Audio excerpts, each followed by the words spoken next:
Brookings. Our center provides independent, nonpartisan research on regulatory policy, and we seek to promote the efficient functioning of economic markets. That's why it's very appropriate that we're here to commemorate the 40th anniversary of the deregulation of the airline industry and to discuss its ongoing effects on the aviation market. I'm very glad you've joined us, and we have a very interesting program. To go through it in reverse order very quickly, today's program will conclude with remarks by Richard Anderson, the CEO of Amtrak, and the former CEO of Delta and Northwest Airlines, and a conversation between Mr. Anderson and the Honorable Joshua Gotbaum, who is a guest scholar here at Brookings and who has extensive experience in government, in business, and in the nonprofit world. I will mention only one element of that experience, which is that he was the bankruptcy trustee of Hawaiian Airlines and successfully brought it out of bankruptcy and ran it from 2003 to 2005. Mr. Gotbaum will also moderate a discussion on regulation and competition in today's airline industry between Nancy Rose, professor of economics at MIT, Kathy O'Neill from the U.S. Department of Justice, and Dorothy Robine, senior fellow at Boston University's Institute for Sustainable Energy. Our program will start off with remarks from Nancy Rose, who will discuss 40 years of airline deregulation, its successes and surprises. Nancy Rose is the department head and Charles P. Kindleberger Professor of Applied Economics. Professor Rose is an expert in the economics of industrial organization and of regulation. She has made many important contributions to the analysis of firm behavior in a wide range of industries. And from 2014 to 2016, she was the Deputy Assistant Attorney General for Economic Analysis in the Antitrust Division of the U.S. Department of Justice, directing the analysis of prospective transactions and other issues of competition policy, including within the airline industry. So with no further ado, I will turn it over to her. Thank you. Do you need the...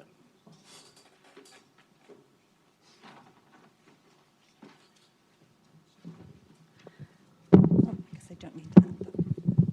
Good morning. I'm delighted to have been asked to speak to you this morning on airline deregulation, and particularly to do so at Brookings, which has had a role to play throughout the history of airline regulation and deregulation, including some very important studies during the regulated era, and then ongoing work looking at the experience of the industry following deregulation. I'm particularly thinking of work by Cliff Winston and his collaborators. So I thought I would start today by reminding us, or looking at some of you who are much too young to be reminded, to talk a little bit about what regulation of the U.S. airline industry looked like.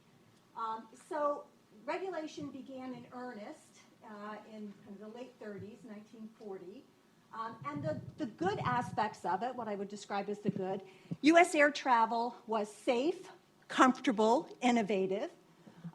There was a large set of U.S. carriers. By the time we got to deregulation, we were down to 11 of the 16 original what were called trunk carriers. Think of those as, now we would call those legacy carriers, including 2 international flag carriers, TWA and Pan Am. And there were 12 what were called local service or regional carriers. There'd been no new entry, so this number had started with the airlines that were grandfathered when regulation was put into effect, and then whittled down through exit. Prices were set by the Civil Aeronautics Board, which at the time of airline deregulation had set a target 55% load factor. For those of you who have flown recently, just think about what that means. And a 12% rate of return, and then set prices that would, through their model, with those assumptions, generate the 12% rate of return. That was the good. There was some not so good, what you might call the bad and the ugly.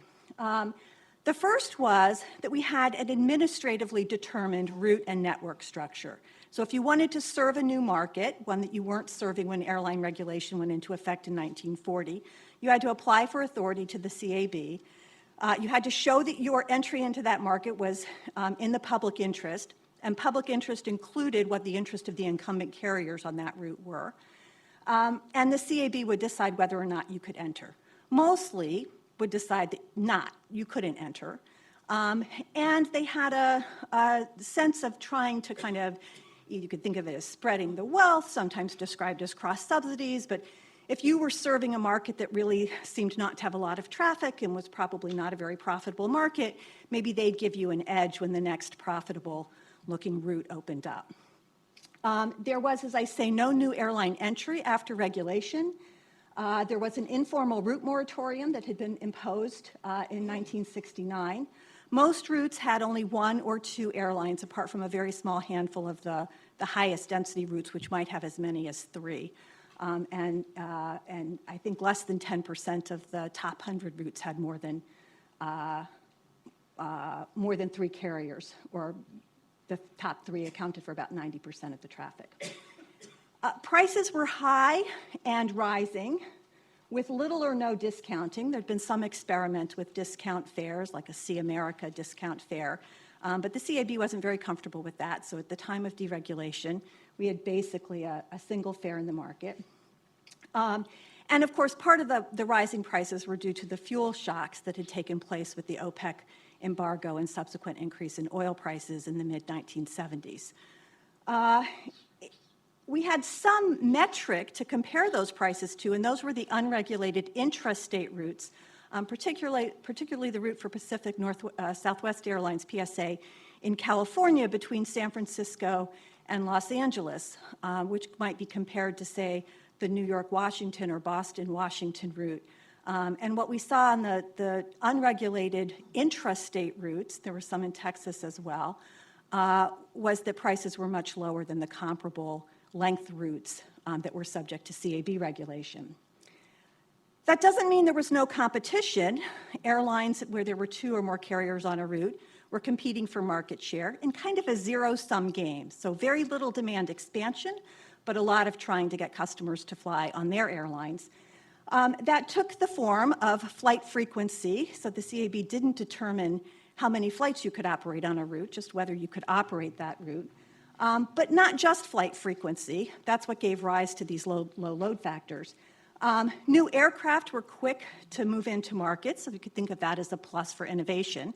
But there was a lot of competition in ways that we might think probably didn't create a lot of social value. So designer, flight attendant uniforms, piano bars are the classic in the international space.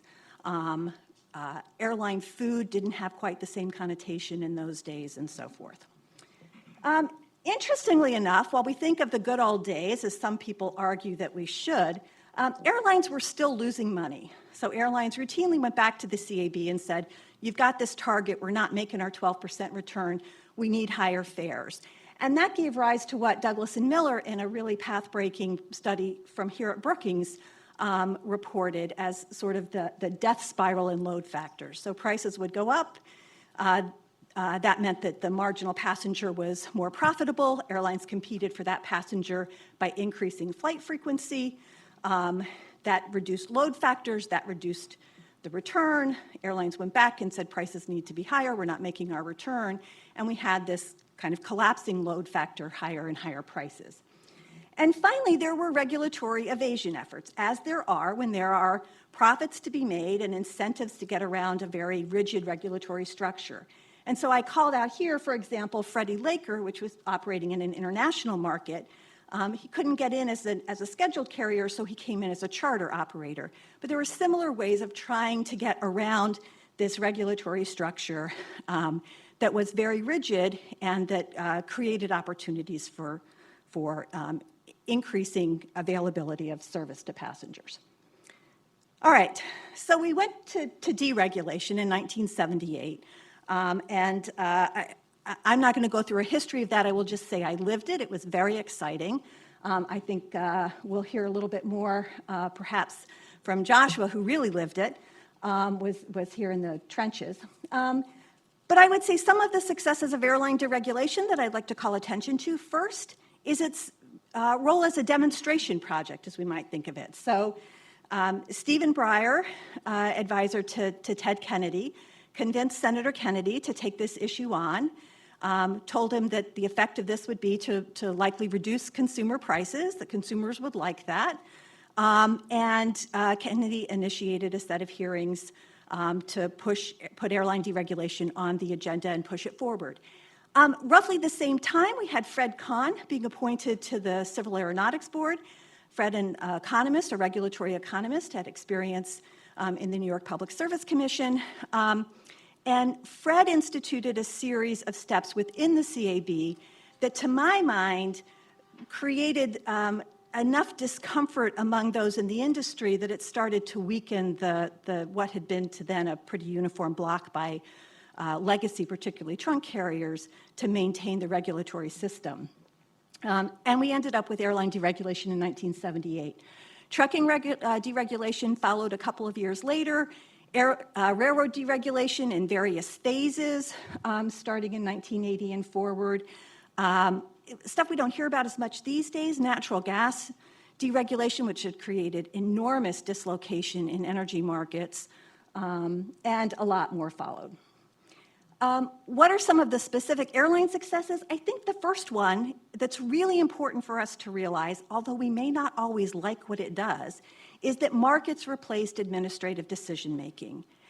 And I think that's important because one of the things that markets allow for is a variety of different approaches or strategies, and then sorting out what consumers like among that and what consumers don't like, replacing the judgment of a set of government civil servants in the Civil Aeronautics Board.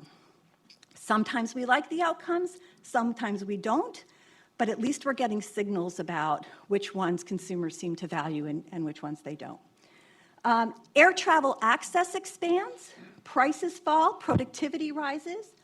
I have a footnote here, which should not be a footnote. We're not going to talk today about air cargo deregulation, but in some ways, that was even more historic, not some ways, in most ways, that was probably even more historic and more important than passenger deregulation. The benefits of that have been extraordinary, and to my mind, understudied by economists. Now, I'll show you a few pictures. I do want to say, I'm going to tell you things like air travel expands. So these are various measures of departures, revenue passenger miles, which are passengers flown 1 mile, available seat miles, which is a measure of capacity. All of those are moving up. Economists like to measure effects by counterfactuals. You know, what would have happened in the absence of deregulation? It's a little hard to pick out from these graphs, right? So this is starting, maybe my laser pointer doesn't work. This is starting from way back in 1937. This is airline deregulation. This is the deregulated era, and you're sort of seeing an upward movement with some variability because the industry is very cyclical kind of throughout the entire time period. What I think maybe is more informative is a chart that I pulled out of a presentation by the Airlines Association, A4A, which takes a snapshot of polls of the American public and asks what fraction of the U.S. adult population has flown in the blue bars on the left in the last 12 months, in the yellow bars on the right in their lifetime. And what you're seeing is in the pre-deregulation era, 1971, 1977, a relatively limited number of people in the U.S. Are experiencing air travel. I think in my first 20 years, I took 2 airline flights, one when I was 2 and one when I was 17. In the next 2 years, I think I took 4, and then once I got an income, many more. But you can see sort of as we move through the deregulation era that many, many more people are being exposed to air travel. I think that measure of access is an important way of thinking about the benefits of aviation deregulation. Productivity is also rising. Remember I told you about that problem with load factors, which you can see is that sort of dip and flat area in the middle of the graph. They're now quite high, upwards of 85%, maybe too high for some of us who are frequent flyers. We'd much rather have that empty seat next to us, but we're probably not willing to pay for it in the sense of buying 2 tickets, which is kind of what we were doing in the regulated era. I should also mention that not only are load factor increases increasing the productivity of the airline industry, they also have an important environmental benefit by reducing the amount of empty seats that we're flying. And we know that airlines are an important contributor, particularly to the greenhouse gases, or to climate change effects of greenhouse gases. And finally, then, real fares have declined. Severin Bornstein and I have tried to do a little bit of work to measure a counterfactual. This is comparing actual yields, which is the price per mile, average price per mile, in constant dollars, to the SIFL, which is the standard industry fare level, which was a formula that was adopted by the Civil Aeronautics Board to determine regulatory fares. Now, if you thought that that formula wouldn't change over time, it's a good measure of the what if or but for airline fare level if we hadn't deregulated. And as you can see in the post-deregulation period, the gap between the SIFL and the yield continues to expand, and yield is below. So we've got lower fares than what we might have expected the regulatory fares to be. I will say there are many caveats to that. And if you're interested, I can refer you to a lengthy discussion of it in work that I've done with Severin. The other thing I want to mention, because it's been really important, is the expansion by Southwest and other low-cost carriers kind of over the last 20 years. So if I moved, this starts in 1995, if I'd moved this further back, you would have seen an enormous hump in the mid-1980s when we had entry by a lot of low-cost carriers, which unfortunately led to exit by a lot of low-cost carriers, many through acquisitions. But what we've seen now over the last, kind of sustained over the last 20 years, is an expansion of LCC activity. And I think that's really important to be maintained for us to continue to realize the benefits of aviation deregulation. Some surprises. We didn't expect everything that we saw. Hub and spoke networks sort of immediately took off. That was one of the consequences of not having a network that was determined by the CAB. That's got benefits and costs. Some of the costs are increased congestion and maybe some increased market power at those hubs. One thing we discovered as the industry moved forward of that was the importance of domestic feed for international travel, and the integration of those two networks, domestic and international. We might come back to talk a little bit about that with respect to some of the open skies discussions that are taking place. There's been a proliferation of pricing strategies. I would highlight loyalty programs as a way that airlines developed ways to hold on to passenger loyalty, reduce their price elasticity, and maybe enable airlines to earn higher revenue off of passengers. Price dispersion has increased, and ancillary fees. So here's an example of Delta's network, chosen for one of the predecessor companies to the one Richard ran. Under 1974 on the left, 2015 on the right. You can see some clustering because airlines had more service out of large cities, even under the regulated era, but much more connectivity as we went to a hub and spoke system. As I said, congestion is a problem. I think we'll come back and talk about that more with respect to infrastructure development. While congestion and flight delays are something that we struggle with, it's not clear how much of that is the airline's fault and how much of that is a failure of infrastructure to keep pace. Price dispersion has increased a lot. Some people think that's a negative. I would say the flip side of price dispersion is that you have seats available for business travelers who want to show up last minute and get on a plane, and you have low fares available to fill the empty seats, those 45% of the seats that were flying empty under regulation that are available to leisure travelers, and enabling the average fare overall to be low because you're filling more of those seats. So at least from an economist perspective, I don't want to suggest that price dispersion is a negative. It just might have been a surprise.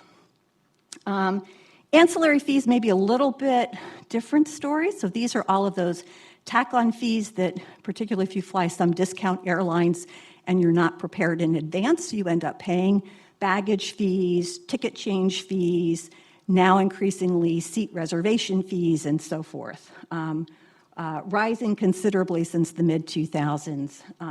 And and maybe a little less transparent to customers.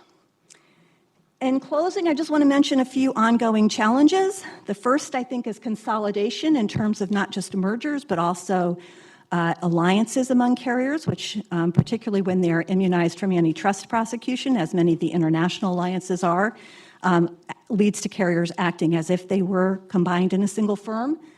So questions about what should be the standard there. Should we be looking more aggressively at conduct of carriers to see if carriers are behaving as though they're cooperators rather than competitors?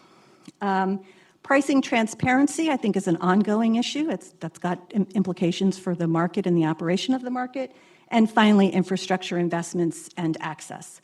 And with that, I'll close and say thank you very much.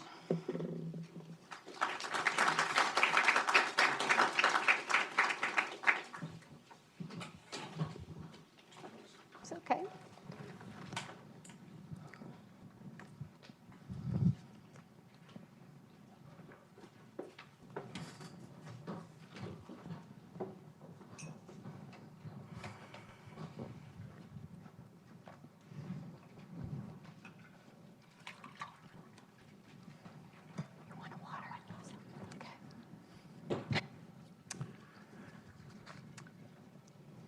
A month or so ago, Adam Looney came to me and said, we're doing a panel on the history of airline deregulation, and I understand that you had something to do with Hawaiian Airlines. Could you help? And so at that point, I said yes, and didn't bother to tell him that this is a subject that I'd been following, working on since I was in graduate school. And you've already met Nancy and her background. Calling Dorothy Robine a non-resident senior fellow with the Institute for Sustainable Energy is, in my view, a gross injustice. I had my first discussion with Dorothy about whether air traffic control systems were better done within government or within a private thing in 1993. And she has served with distinction in the White House and the National Economic Council and the Department of Defense, and has dealt with transportation issues of various kinds in the airline system ever since. Kathy runs the part of the antitrust division that worries about transportation competition. That gives her both extraordinary leverage and some important limitations. And one of the things I want to be very explicit about is, because Kathy is a sitting government official who is actively involved in any determination that the government makes with regard to anything in the airline sector, we're not going to ask her about who shot John when American was allowed to merge with U.S. Airways. We're not going to ask her what's currently on the schedule, et cetera. And so you'll have to draw whatever inferences you can from her discussion in general about this. I'd like to start, if I may, by letting Dorothy and Kathy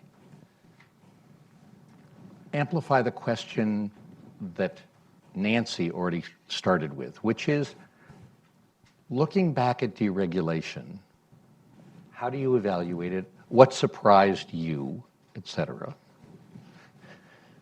All right. And let me start by saying that I did my dissertation on trucking deregulation, and so I came along about a year after airline deregulation had passed and was a fly on the wall watching to see whether this incredibly good idea, namely trucking deregulation, which economists had been pushing, could actually get through Congress. In the course of that, doing my dissertation, I discovered Nancy's senior thesis at Harvard on trucking deregulation in the Harvard Library, and so we met many, many years ago. And so I look at airline deregulation through through that lens as well. I think I very much agree. I thought Nancy was subdued in her comments. I am more, maybe because I am used to talking to non-academic audiences, and because there's controversy about it. I am more exuberant. I think it has been a resounding success for consumers. The decline in price, the increase in opportunity, in service, in flights, in options, the criticism and many Democrats who supported deregulation and consumer groups, I hope we'll talk about this later, have recanted.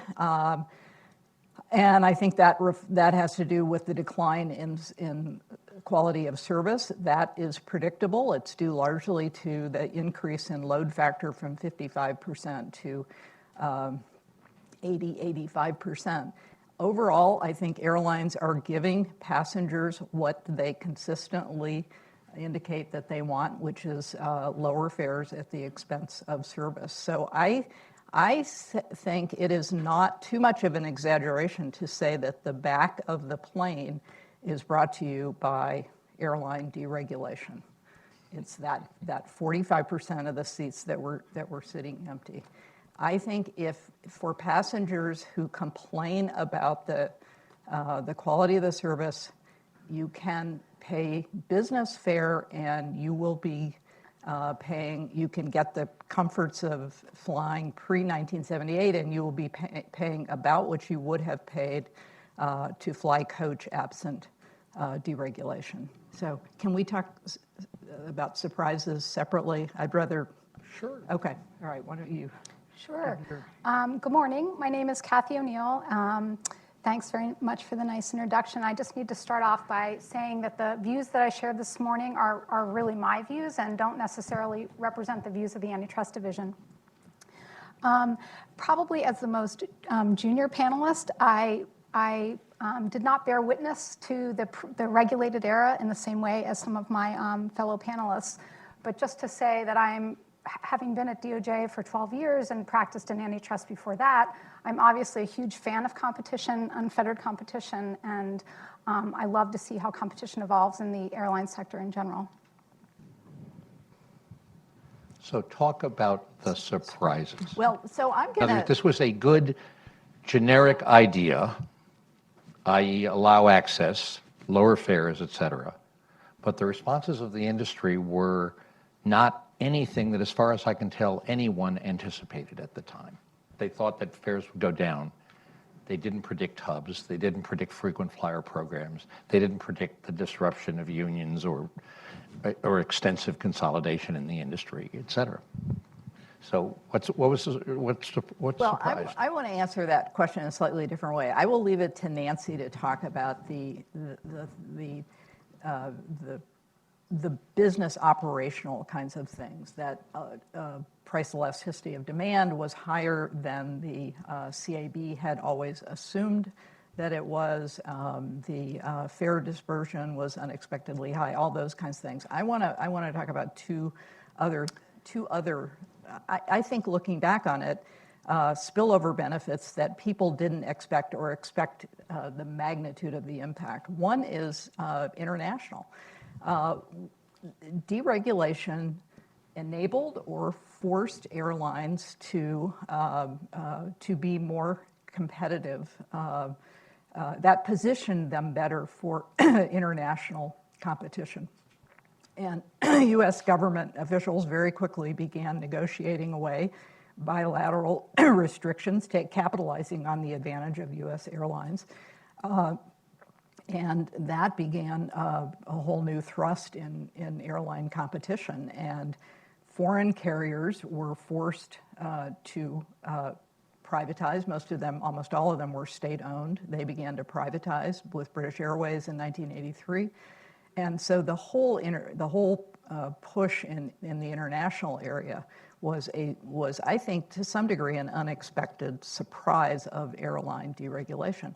Also, following up on what Nancy said, deregulation in trucking paved the way, laid the groundwork for deregulation of a whole series of other transportation and non-transportation industries.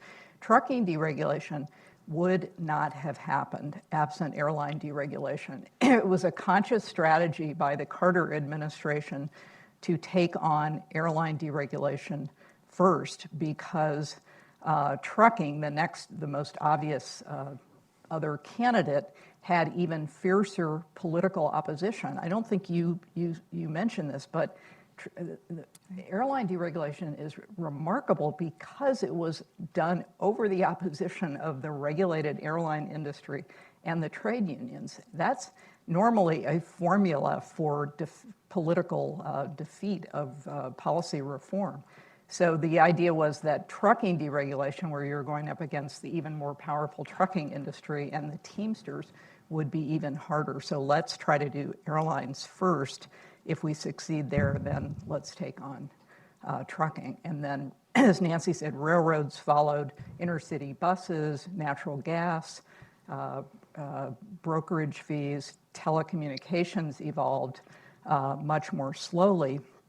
It began with airlines. When Alfred Kahn was, when he got the call from the White House asking him if he would chair the Civil Aeronautics Board, he said, he asked if he could chair the FCC, the Federal Communications Commission, instead. That was the job that he really wanted. He had been chairing the New York Public Service Commission. He knew a lot about telecommunications. He didn't know anything about airlines. He once referred to airlines as marginal costs with wings.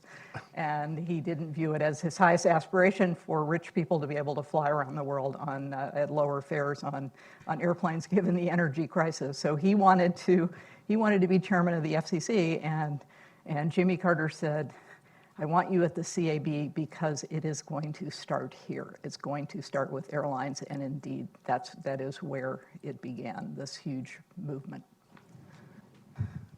Let's talk about, before we get to the international questions, let's talk about the state of competition now. In other words, airline deregulation allowed fare flexibility, allowed access. There have been lots of changes in the structure of the industry, hub and spoke, some consolidation, some new entrants, et cetera. So I'd like to start, Kathy, by asking you, to the extent that you can without violating the department's guidelines, to talk a little bit about what's the current role of antitrust? How do you think about competitive questions? Are they limited to mergers versus not? Or are there other practices that you can undertake to spur competition?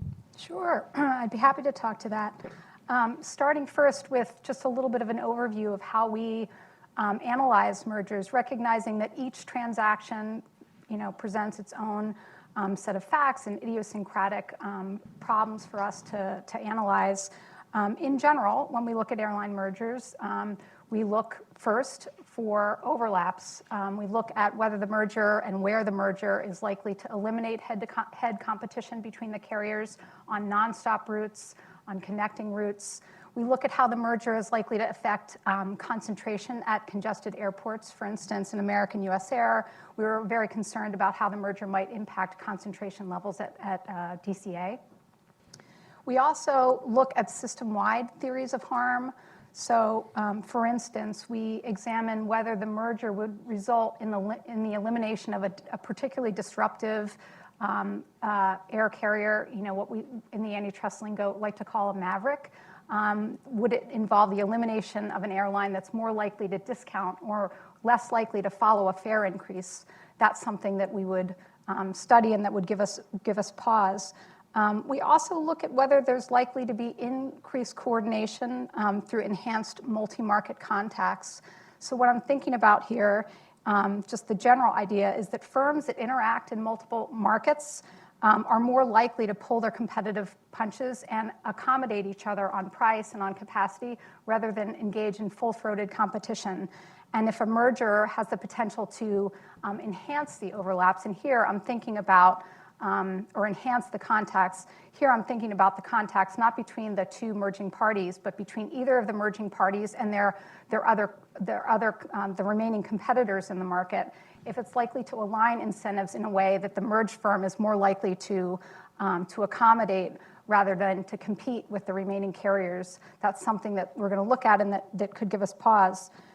We also look at whether the merger is likely to enhance coordination on ancillary fees. As Nancy was saying earlier, there's been a real proliferation in those fees. They're often set at the system level.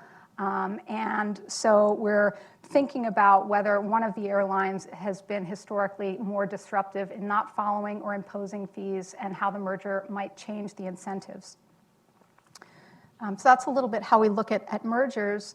We also look at conduct. Just under the Sherman Act, Section 1 and Section 2. Section 1, we're looking at any competitive agreements. Section 2, we're looking for exclusionary conduct or monopolization. But to just take up any competitive agreements, one area of focus more recently is public signaling behavior.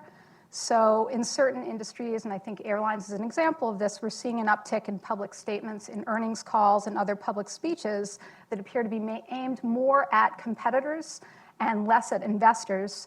And there's a concern that market participants may be using their public statements or the public dialogue or some combination of public and private communications to reach an agreement on capacity or price. This is obviously concerning to us, and just because these statements are being made publicly doesn't mean that we can't pursue them under the antitrust laws. Courts have recognized that public statements and announcements can serve as circumstantial evidence of an anti-competitive agreement that's actionable under Section 1. Antitrust scholars have made similar observations, and so that's sort of one area of focus. Another feature of many industries, and the airline industry is no exception to this, extensive common ownership across the market participants can be a flag for us and cause us to look a bit more closely. So common ownership in an industry will raise the possibility of active efforts to coordinate the actions of competitors by or through the common owners. The concern is that the common owners could be playing a role in facilitating an anti-competitive agreement on price or capacity. So there's an increased focus on that type of public signaling behavior. At the same time, I need to acknowledge that those types of antitrust cases are challenging to put together from an evidentiary standpoint, those types of cases, because I don't have the direct communication between the CEOs of the company setting price or setting capacity, rely more on circumstantial evidence. But we are concerned about it, and we will be scrutinizing it. I think, just to follow up on that, for this type of behavior, I would offer some thoughts about how you can, as a market participant or an investor or industry analyst, avoid sort of stepping over the line. Firms, just generally should be very cautious about making public statements about future capacity levels or pricing. In particular, public statements urging the industry or other competitors to exercise capacity restraint or offering something that could be viewed as a quid pro quo. So I'd be willing to reduce capacity if you would. I'm amenable to this if others follow. That type of contingency articulated publicly is the type of thing that is going to raise red flags for regulators and for those of us in the antitrust division. Obviously, firms need to be careful about sharing non-public information about capacity or pricing with investors and industry analysts, because there's a temptation then to share that for those common owners, to share that information across firms, and that could result in liability not only for the market participants, but for the common owners themselves. There hasn't been a case on that, but there's definitely scrutiny of it. Kathy, can I add? Yes. In 2003, I was appointed trustee and ran Hawaiian Airlines. And Hawaiian Airlines and the other major domestic carrier, which was Aloha, it no longer exists, had engaged in basically price competition that it turned out neither of them could afford. So one of the challenges I had was, how do we raise prices? I didn't have to talk to anyone at Aloha. I just went around Hawaii making speeches that unless fares went up, Hawaiian Airlines was gonna disappear. That's all I did. Mm-hmm. And then we raised prices and watched and saw what the other folks did, which is they raised prices too. Mm-hmm. These days, all prices we can get online.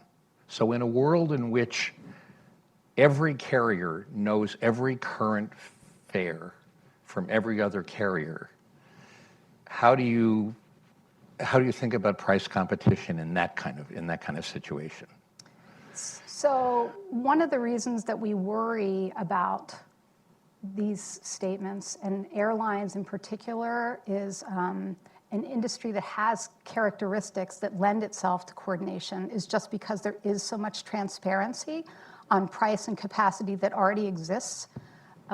So you can make the argument that you don't have to get together the CEOs in a smoke-filled room to reach the collusive agreement, because there's a lot of information out there. And with some additional public dialogue that offers some sort of a contingency, I'll do this if you do this and I'll do that, it's possible to reach a collusive outcome without actually having the traditional cartel setting. But the result, from a competition standpoint, is still troubling, notwithstanding the fact that the dialogue played out in part publicly. Is that helpful? Yeah, My recollection, but you lived it, so you can tell me, there was a very interesting paper on the Hawaiian experience that first started with the exemption from the antitrust laws after 9/11 for the intra-Hawaiian traffic, mm-hmm. where the carriers were allowed to not just, were legally allowed to do what Kathy's worried about. Yes. Sit down, talk about capacity, talk about pricing, and then that evaporated, mm-hmm. and the fares stayed very high. No, they went up. You're right. They went up because of the because of the elimination of coupons, right? No, because we raised them. In other words. But you eliminated. I thought there was an elimination of discounts. Yes. Yes, and yes. Okay. Until there was an entrant, right? So at some point, 2 or 3 years later, a new entrant came into the market. No, it was. This gets to the nub of the difficulty that Kathy's talking about, which is in an industry in which the product prices are public. Right. Public. You don't have to meet in a room. You can engage in signaling behavior publicly. So I arrived at Hawaiian when the antitrust exemption was ending. Right. And so the question was, what would prices be? My response was, they were losing money at the current price levels with the current price structure.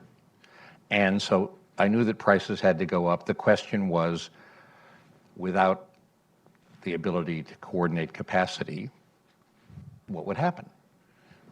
Hence, making a lot of speeches. And then, I can't remember whether it was the day after the antitrust exemption ended, I wanted to be very clear that this was not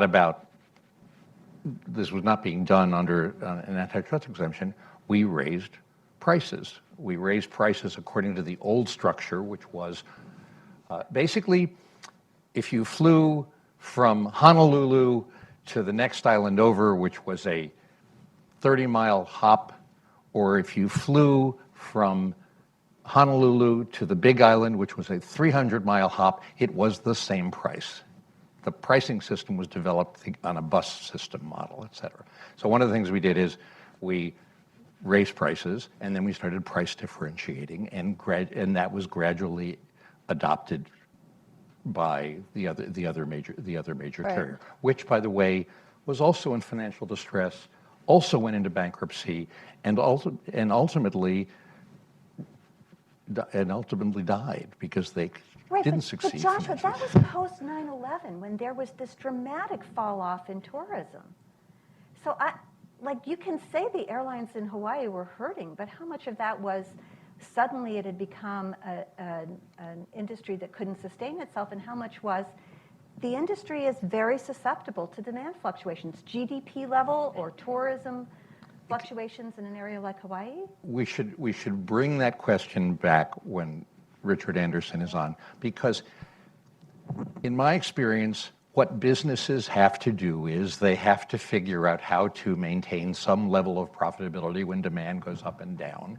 And they have some costs which are fixed and some costs which are not fixed, et cetera. And they do so. The challenge that Kathy has is that part of the pricing is so public that...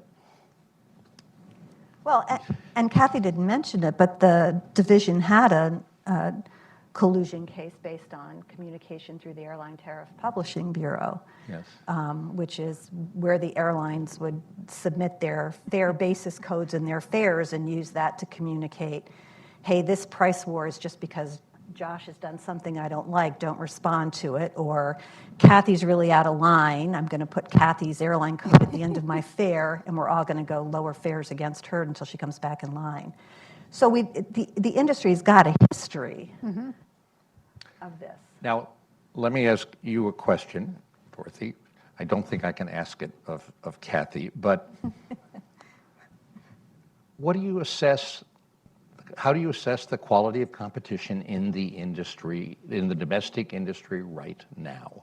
In other words, we have fewer than a couple of dozen carriers than we had 30 years ago, so we've had some consolidation. We have the price signaling conundrum that we've just talked about. In your view... You're asking me? Yeah. Or asking you, I'm asking Okay. Nancy.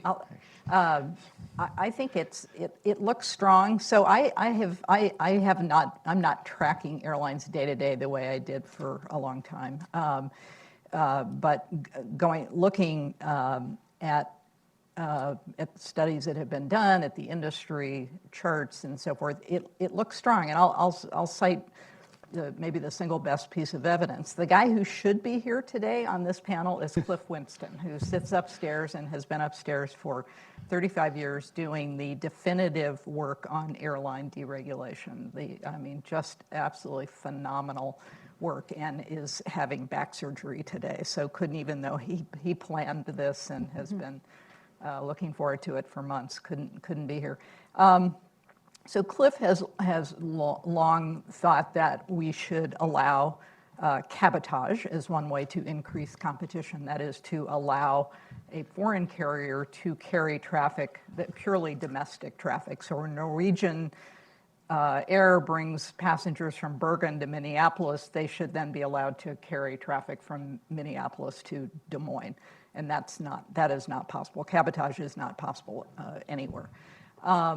So Cliff did his usual very elaborate econometric study of what would be the benefits from cabotage if you allowed, and he looked carefully at the impact of low-cost carriers in Europe and the impact of low-cost carriers in the United States, and the impact on fares, and concluded it was around 25% reduction in fares here, and something similar in Europe. So what if you let European low-cost carriers into all the routes that don't have low-cost competition from Southwest or another low-cost carrier in the United States? That number turned out to be surprisingly small. Cliff was surprised. With benefits to consumers, $1.6 billion a year. Why? Because on 80% of the routes, you had competition from Southwest or another low-cost carrier. That has been the key to the success of airline deregulation all along. For a long time, it was Southwest, the Southwest effect. Now you've got Frontier, Spirit, Allegiant. David Neeleman, who created JetBlue, is coming along with something else. I think it is good. I think the key is maintaining low-cost competition. And the FAA froze after the value jet crash in the mid-90s. I was in the White House then. Mort Downey was at DOT. Horrible crash. The FAA stopped letting in new entrants, and you could, within 3 or 4 years, you could see the effect. You did not have as much low-cost competition, and you began to have pricing issues with the legacy carriers. So I think it's strong, but it depends. Competition is strong, but it depends on the continued growth of low-cost carriers. Nancy? Yeah, so I just wanted to echo that. You saw that, when I showed you the expansion of market share by low-cost carriers, which took a long time to get up to the level that it's at now. I said that was super important to the industry, and I totally agree with Dorothy. I think that is fundamental to the competitiveness of airline markets. I think what goes along with that are a couple of other things. So one is access to particularly capacity-constrained airports. Right now we have a system where, particularly at slot-constrained airports, operations-constrained airports, but also at some others with respect to gate access, it can be very difficult, if not impossible, for a new entrant to come in and get a toehold. And the FAA operates a system that's got a lot of incumbency inertia in it, which further makes it more difficult. I think that's an incredibly important thing to worry about. Kathy and I worked together on the United Slots case at Newark, and maybe she'd like to talk about that. But I think it's not just enough to say low-cost carriers are good. We've got to actively do what we can to promote their access to enter new markets. And I would also say to take a pretty skeptical view at this point forward of any additional consolidation, particularly if it should involve a carrier that's business model is more low price.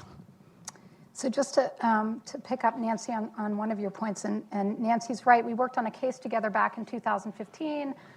United was proposing to acquire additional slots from Delta at Newark Airport. At the time, United already had the dominant position by far at the airport. They held 73% of the slots. They were seeking to acquire additional slots from Delta, and we brought a lawsuit seeking to enjoin that transaction. We actually alleged a monopolization claim as part of our lawsuit. They had 73% of the share. United not only sat on the biggest share, but they were underutilizing and hoarding what they had. So one data point that we had in our complaint was that on any given day, United chose not to use as many as 82 slots, which was more than any other airline had the ability to fly at the airport. Our concern was that allowing United to acquire even more slots would have further fortified their monopoly position at that airport.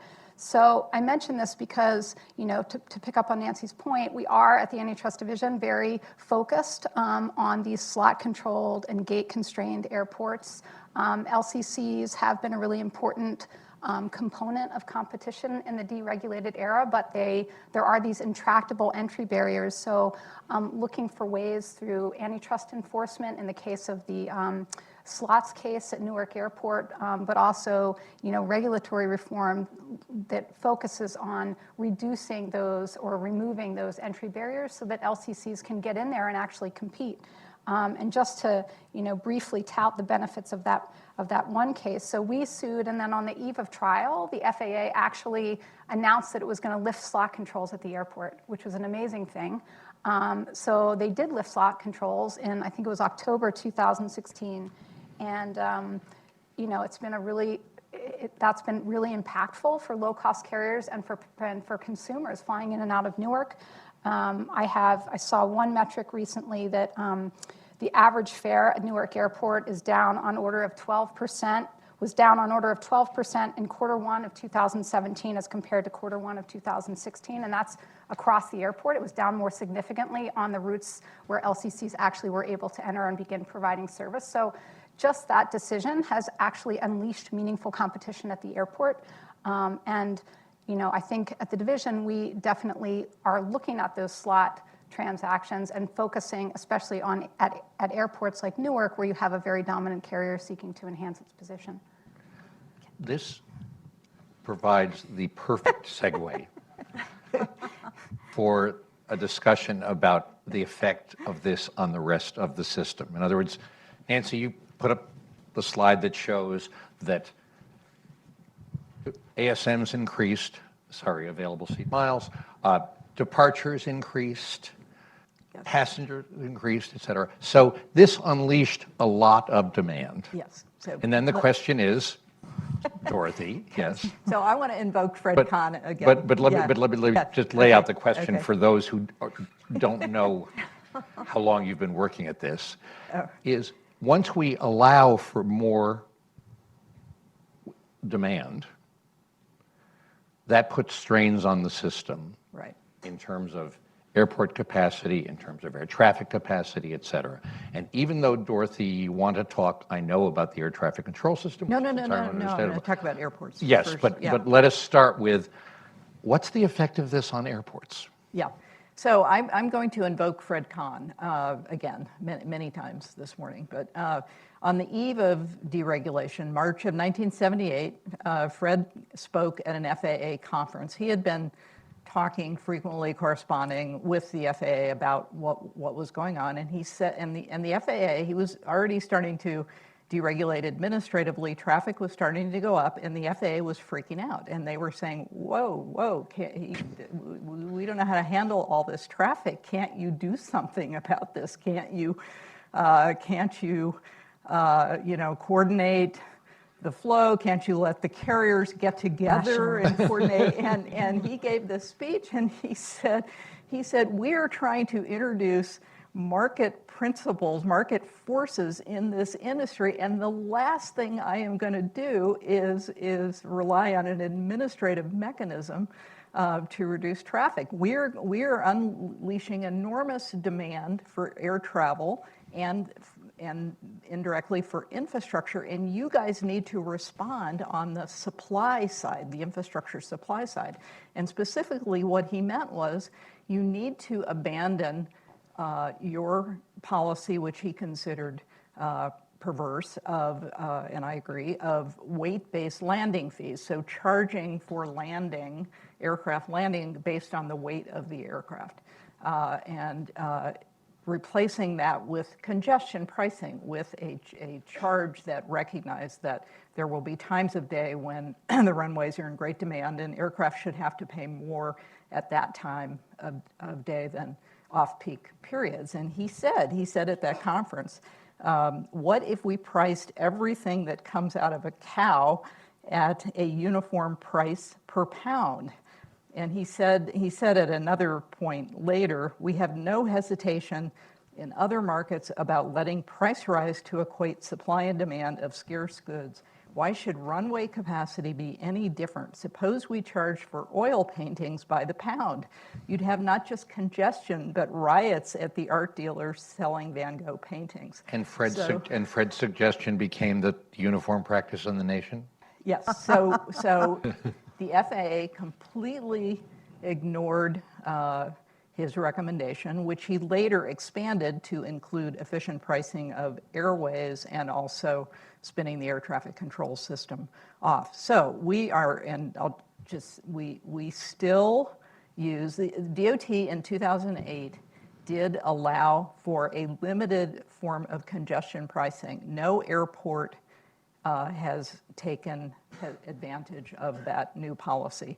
And I honestly don't know to what degree that is because the policy is actually not that liberal, because there is a lot of airline resistance to congestion pricing. The airlines capture the scarcity rents from flights at congested periods. So if you impose congestion pricing, that shifts some of those rents from the airline to the airport. So there has been longstanding resistance from airlines to congestion pricing. When I was here as a guest scholar, I wrote an op-ed in favor of congestion pricing and got attacked by the Airline Trade So in addition to Association. pricing, Yeah.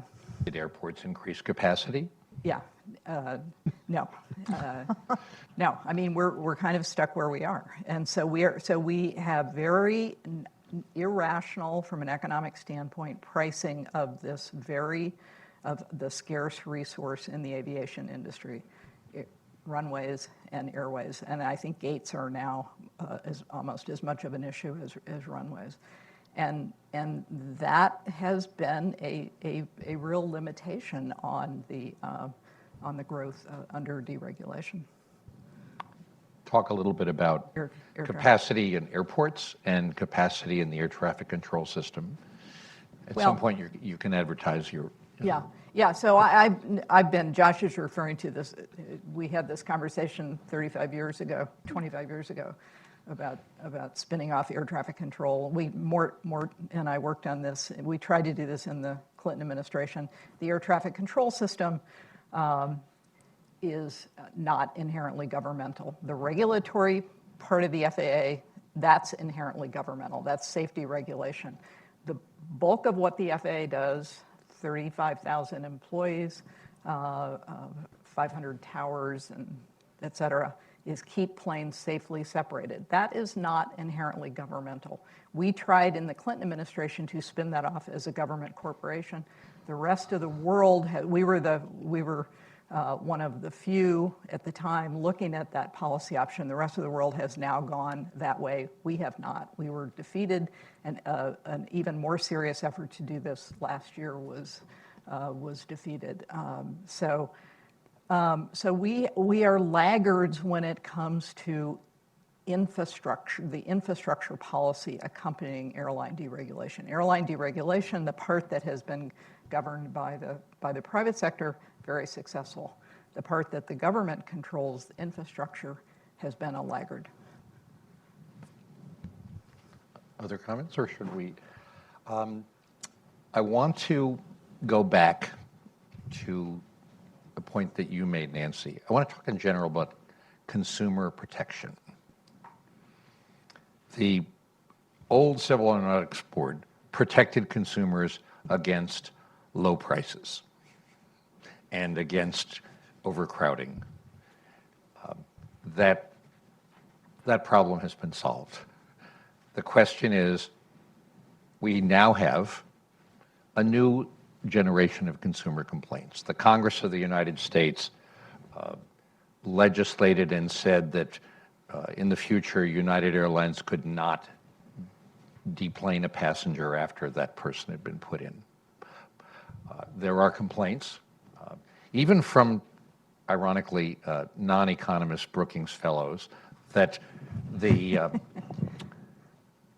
current system, because of its pricing, is abusive of consumers. That they are. So, talk a little bit. It'd be interesting about consumer.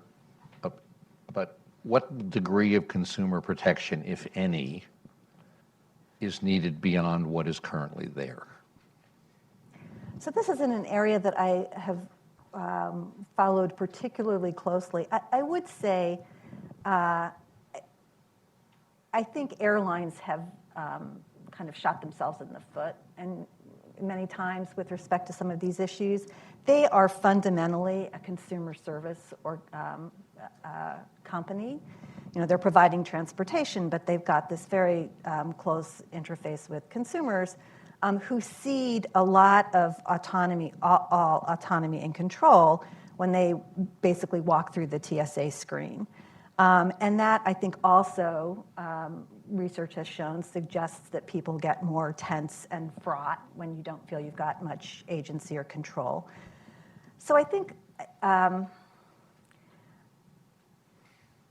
some of the issues that we've seen and that now get amplified in social media are ones that the companies, it's in the company's self-interest to have avoided those. I'm not quite sure why it seems to take them so long to get to it. So I'm thinking about things like the forcibly deplaning passengers or some of the other aspects of that. I'm more interested in some of the stuff that's come under the consumer protection rubric, but is more focused on pricing with respect to ancillary fees, where I think that's less consumer, it's consumer protection, I suppose, in a way, but I'm concerned that what we're seeing is a suppression of competition by pushing more of the revenue into these various fees, started with cancellation fees, which I think are really just a way of enforcing the price discrimination regime, and I don't have a tremendous amount of problem with that per se, as long as you know what you're getting. Moving into the baggage fees, again, maybe not a lot of concern about the checked bag fees if they're disclosed, but there's this pushback by the industry to prevent transparency or disclosure that I think should immediately get you asking why. And my concern is that the why is we compete a little too aggressively if it's clear to passengers that this low ticket price that we're advertising isn't really what it's going to cost them to fly. Let me push back a little bit. Yeah. A couple of years ago, I bought a car. You have some nominal transparency about what various models will cost, and then you go in and they talk about options. And there are dozens of options. There are so many options, in fact, that people are getting confused, and there are options packages. So you have low, medium, and high option, roughly equivalent to, say, economy, business first, et cetera. But the point is, there are lots of choices. It is not at all transparent because you don't see what the various options cost until you are sitting in the showroom and have already picked a car. So at least as regards airlines, when I click and say I want to go from Washington to Chicago on Airline X, I get the price. They then say, do you want to pay for bags, et cetera. It seems to me that that is more transparent than what's going on in the auto industry. I'm not sure we'd want to hold up the Okay. consumer pricing of automobiles as a model, right? And in part because they may tell you what those options are priced at, but I think relatively few people are expecting they're going to pay the list price of the options on a car. So there's a whole other layer of complexity there. As I said, I don't know that I'd want to hold that up as a model of, as a standard for the rest of the economy. I think the issue with air travel is in part, right, you're purchasing a contract for carriage, and that contract is coming with a lot of pieces that you're not, perhaps, aren't apparent to you. And it's less that whether the airline wants to disclose it or not, it's the airlines are actively, my sense is, actively discouraging or in some cases impeding, say, search engines from disclosing that information or not providing them with the access to it. And so, you know, just if you think about a car purchase, when my husband recently purchased a new car, he went online and got all of the information online about what the various option packages were at dealer cost, at list, and so forth. I think if you had a situation where companies, let's just take airlines, are impeding access to that information, we might be concerned about its implication for competition. Okay, let's accept that for purposes of discussion. Who should do it? We no longer have a Civil Aeronautics Board. We have a Department of Transportation. Who should do what? We have in other words, the standard? In other words, if you're saying that the standards of transparency on airline service pricing is inadequate, who would do the regulation in your view? Well, do you leave it to Congress? DOT had a rulemaking which got postponed and postponed and postponed until I think it's now been withdrawn. They've got authority to issue those rules. So you're saying the authority's there, the will isn't? That was my sense. I don't know. Others? We can't ask Kathy this No. question. Dorothy, do you have a view? I don't know. I think you have to be wary of unintended consequences. When you first of all, I think you know, I always worry that the discussion of these issues becomes a distraction from the more fundamental issue of infrastructure and other you know, what I view as more serious limitations on competition. But I think you have to be aware of unintended consequences. And the classic example in this context is DOT regulation of or tracking of on-time performance, so that the airlines are now their on-time performance records are very good, but they pad their schedules as a way to ensure that their on-time arrival is good. So yes. I don't see that as a problem. I see that as truth in advertising, right? So I understand that the incentives that it creates, and we can call it padding, but what it's saying is, if I want to know that I'm going to be at my destination by time for a 9 a.m. conference to start, then I want to know really what the airline thinks that its likely arrival rate will guarantee me as the time to arrive. And if I'm early, that's great. And if I'm late, it's a problem. And so I'd much rather have them schedule that way. I thought you were going to say what they sometimes seem to do is game right around that 15-minute mark, which there's some interesting economics work that suggests that goes on. I think schedule padding is not, I mean, if it leads them to be more accurate, but padding implies they're building in some inaccuracy, extra time that they don't think they will need, but they're just in case. And so this is why it is not uncommon now to arrive at an airport and have the pilot tell you our gate is not ready, and then you sit on the tarmac for 15 minutes waiting for your gate to be ready. That's a function of schedule padding. So I don't think it's partially it's a function of, I think, gate capacity being very, very tight, right? Yes, so to go to your other point, I think if the gate capacity were not so valuable, the gate would be ready. Yeah. But could I just emphasize, I take your point, we should worry a lot about unintended consequences. I would take an example of this, which is less ancillary fees, but just this pricing transparency, which is my understanding that some airlines are either actively withholding or are considering withholding access to their fare schedule to some of these search engines. And that's something that makes it more difficult for consumers to search, to discover who's offering the lowest fare. I think part of it is this effort, and I think the fee structure is the same way, to drive consumers directly to the airline site and reduce search, which reduces price competition. And all I'm saying is I think we should be wary of that, just as we should expand infrastructure so that we can ensure access to new entrants. We should be wary of something that's designed to reduce. There may be arguments for it, but we should be wary of it. I would, there's no way we have enough time, and I'm not sure I have the intellectual capacity to get into the relative economics of a platform like Expedia versus an airline's website. It's a discussion to be done. Yes. I want to raise a couple of more issues for you. You both made the point that one effect of airline deregulation in the United States was a change in the competitive structure outside the United States.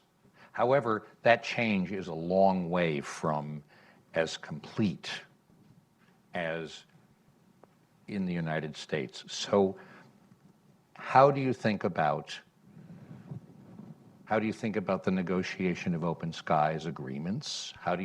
To what extent do you think the government should, and I'll warn you, Richard, this is a question obviously that also for you. What should, put aside the deregulatory role domestically, how do you encourage competition internationally? Do you take the point that Cliff was thinking about, which is to negotiate cabotage, open skies agreements? Do you think about changes in ownership limitations? How should we get the benefits of competition internationally that we're getting domestically? Well, I would invest most of my political capital in open skies agreements, because much as I think we should eliminate ownership restrictions and restrictions on cabotage, I think they fall in the category of high degree of political difficulty. U.S. limits foreign ownership by foreign entities to 25% of equity ownership, and a foreign entity cannot have control over the airline. So when Richard Branson wanted to create Virgin America, he could not control it. He had to give up control in order for that to be established. And when the decision Virgin America decided to merge with Alaska Air, he opposed that, but he couldn't do anything about it because he had no control over it. I think that's crazy. I've thought that for a long time. We don't have flag chemical companies. We don't have flag steel companies. Why do we need flag airlines? I mean, I can answer the question, but there's, and then cabotage. But there is no political constituency for elimination of restrictions on foreign ownership. The best opportunity was at the point in 2007 where we negotiated the US-EU Open Skies Agreement, had the EU held out for that, but that did not happen, and so I see no opportunity for that. Similarly, cabotage, I just don't see any. Open skies agreements have been tremendously successful. Cliff, in this study of cabotage, says they've reduced fares. Open skies agreements have reduced fares by 20 to 30%. I think they've been tremendously successful. So that's where I would put the emphasis. We made it a huge push in the Clinton administration. The first open skies agreement with the Netherlands had been negotiated at the tail end of the Bush administration. We made the decision that airline industry, key to the economy, big push on open skies agreements. And I think every administration since then has kept up the pressure. So I could not agree more with that. I would say, with respect to what we mean by that and sort of what the current political climate is, I'd say two things worry me a lot. One is kind of backdoor effort that I see among the legacy carriers to cabin in, and I'm thinking particularly of the stuff we've been reading in the newspaper about the Gulf carriers' action, which I think is not just about the Gulf carriers, but I think it's about legacy carriers cabining in the remaining domestic airlines that aren't part of these three international alliances to reduce their competition. And I mentioned the problem of domestic feed and international operations and how those two networks are connected in the success of an airline, or the failure, as in the case of TWA and Pan Am. So I think that's a lesson we should learn. The other thing that I think perhaps it's time to re-examine is that in exchange for open skies, the Department of Transportation granted antitrust immunity to a lot of these international alliances. There are now basically three groups, and almost everybody's in one of them. Three's not a lot of competition, if you kind of think that the antitrust immunity is basically turning it into three competitors. I think it's time, from a policy perspective, to re-examine that immunity. I don't know that there's the political appetite for it, but I think if we were trying to think about sort of what's the next frontier for competition internationally, that would be my pitch. Okay. I think just I think the really bright light on the horizon in terms of international is the long distance point-to-point competition. Companies like Norwegian Air that are doing in the long distance point-to-point market in the international market what Southwest did domestically. Now, they may run into problems over time, but that's a function of, as so many developments of technology, of new aircraft that allow for smaller aircraft that allow for that sort of long distance point-to-point competition. But that's a hugely important. Those markets have been ripe for disruption, and that is now happening in a big way. I'm going to ask one more question, and then I want to warn you in the audience that you will, following the Brookings tradition, you should think about a question to ask. But before we open it up to general questions, I was a junior staffer in the Carter administration, which was famous for not getting things done, even though, in fact, as Dorothy pointed out, it got a lot done. My question is, maybe to Dorothy, but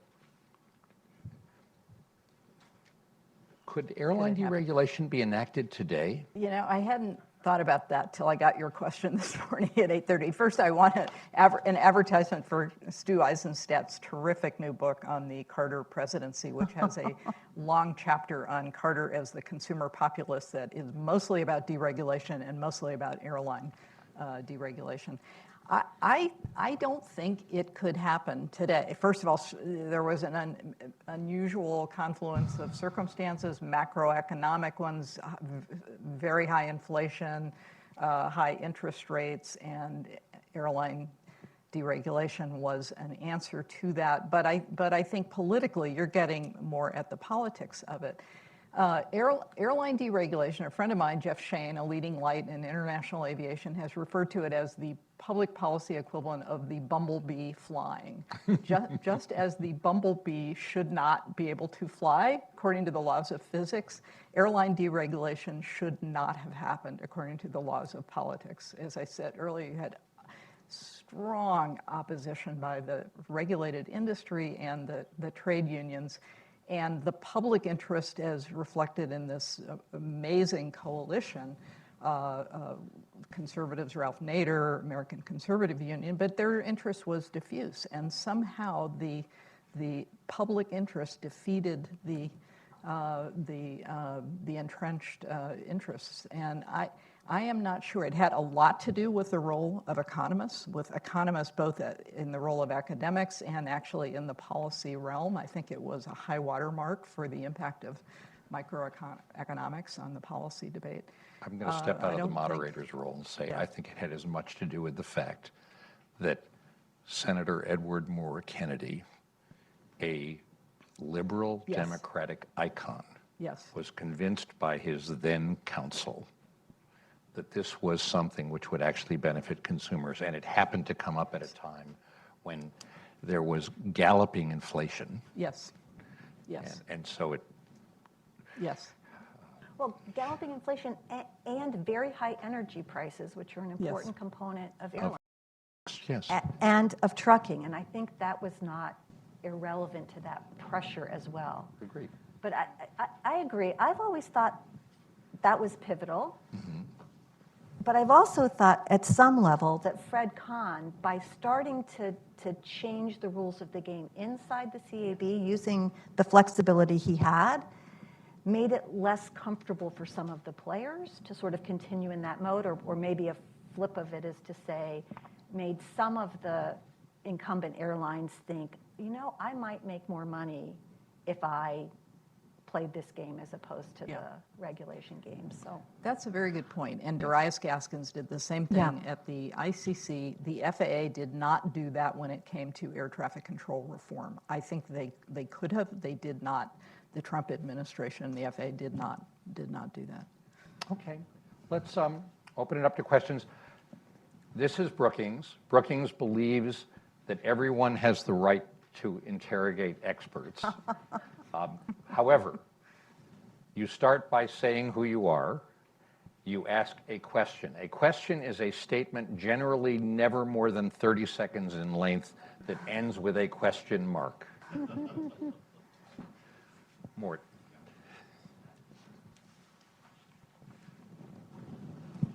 Mort Downey, a veteran of both Carter and Clinton, worked on deregulation. One of the arguments that was constantly raised with us, we're trying to sell the concept, was it won't be safe. And frankly, we said, yes, it will. The FAA will be on the job. Then I came back 12 years later, and we looked around at what was going on, notably the event that Dorothy mentioned, ValueJet, and said, this is a problem. Then we heard from the FAA, no, it's not. The system is safe. At which point we said, we need to relook. And in fact, they did relook, took a couple of years. It is now much safer than it was before. But how do we do that ahead of time? We can't, I don't think we can let the market deal with safety. I think we have to have some assurance for the public. How do we do that well? How do we do Not just true of aviation. Think about natural gas. Yes. So how do we think about safety regulation as opposed to access regulation? Well, I agree. That is an inherently governmental function. I think, I think getting the FAA out of the business of air traffic control would allow them to focus on being a safety regulatory agency. I don't know how to answer the question more generally. I mean, the safety record under airline deregulation has been extraordinary. I think a lot of that it has to do with the FAA. I think it has maybe more to do with the improvement in equipment, particularly engines, also aircraft. It reflects a lot of things, and I think the same is true in in any other sector. Yes, Yeah, sir. In the back. can I just, Oh, sorry, go can I ahead. just say, I've done some work in my distant past on airline safety, and I don't think there was any indication in any of the statistics that there was a systematic decrease in safety. In fact, if anything, increase, it seems as though. And I just want to highlight that, as Dorothy said, safety regulation didn't change.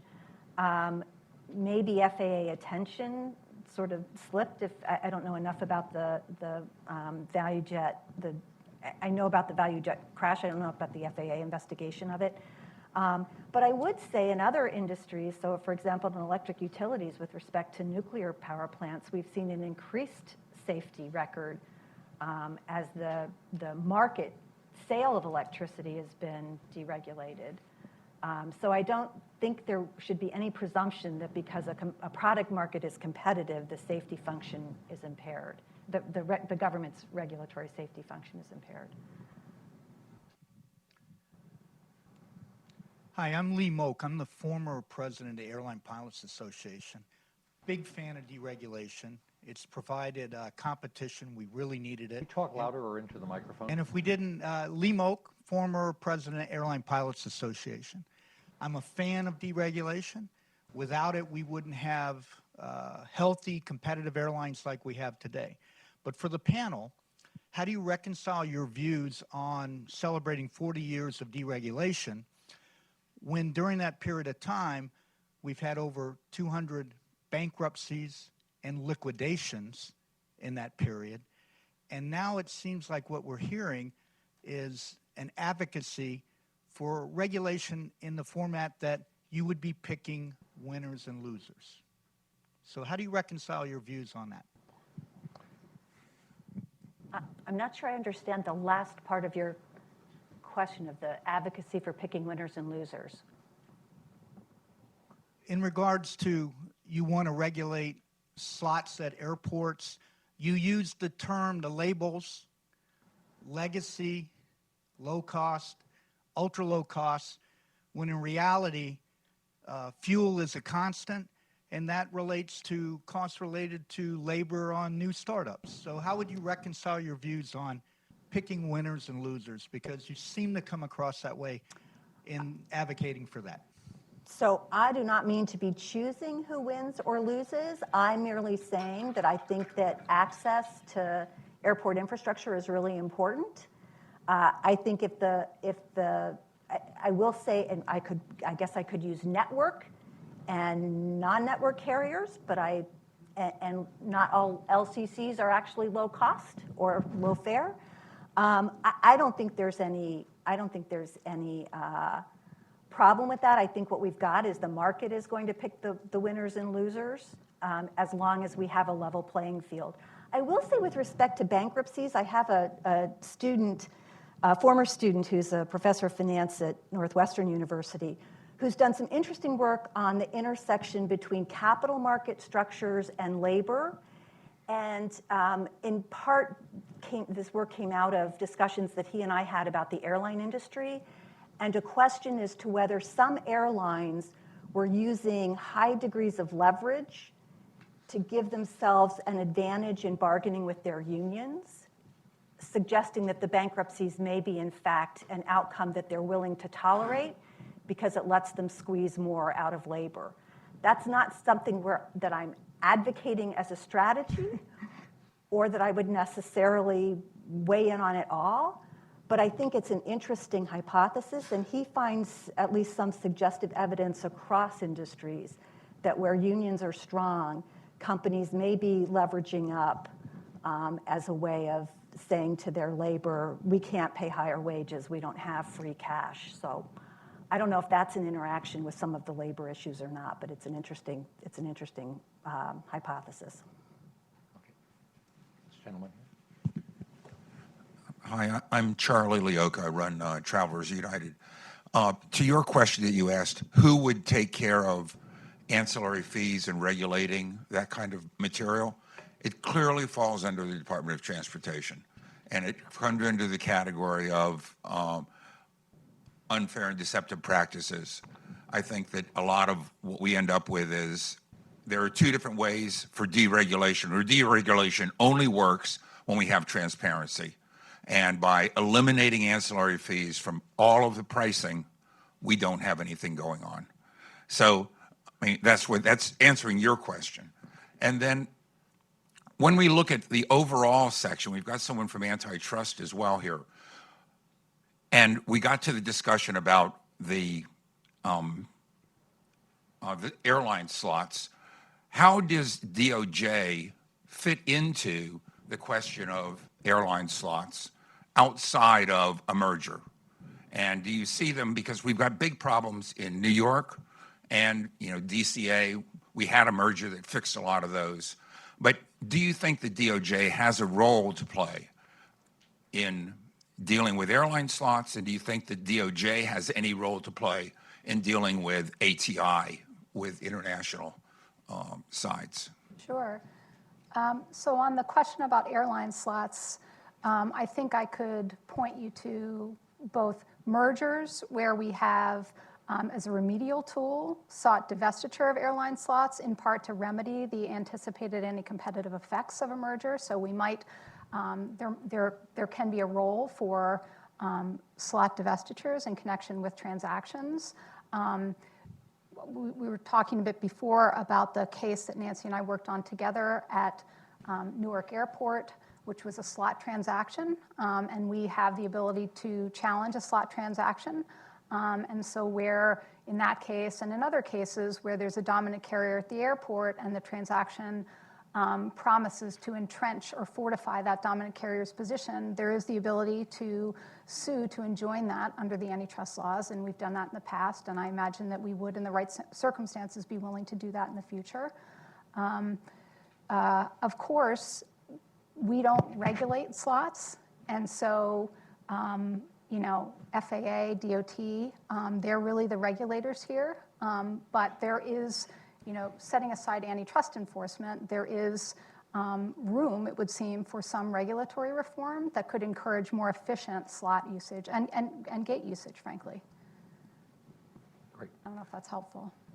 We have time for one more. The gentleman, yes.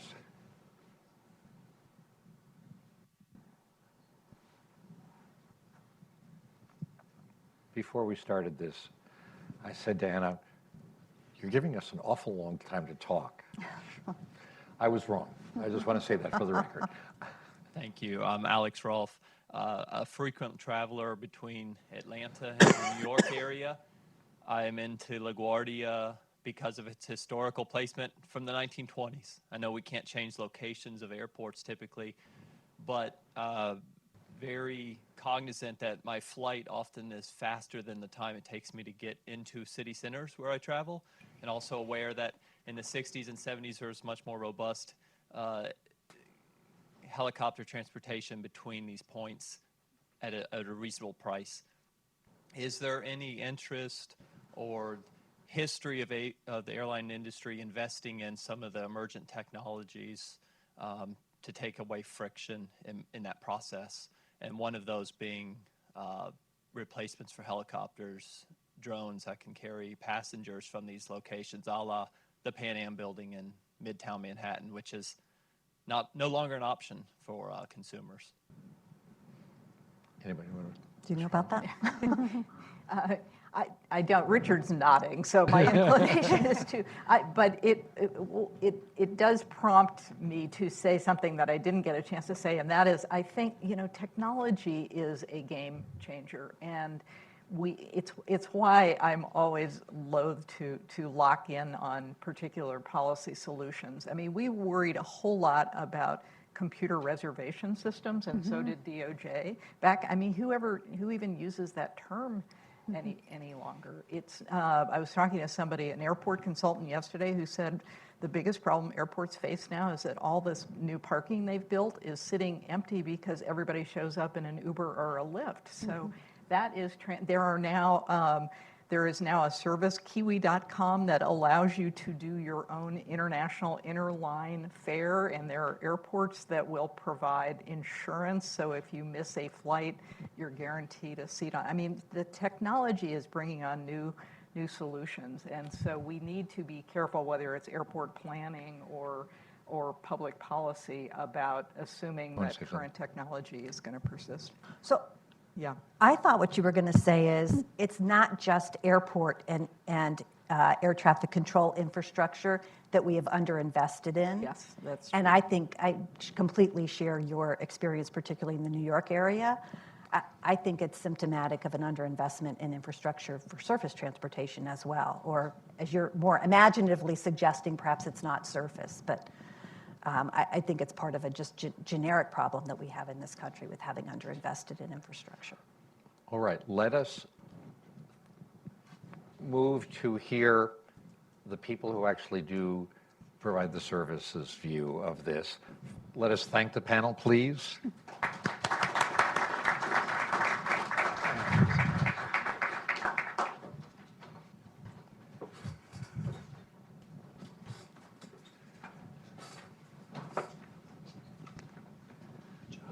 My primary contribution to this event today was in answering Adam's question of, shouldn't there be someone from the industry to talk about regulation? And I'm pleased to say, mine, for me, was Richard Anderson. Richard has a long, very distinguished history in the aviation industry. I first met him when he was at Northwest, but he had experience before that.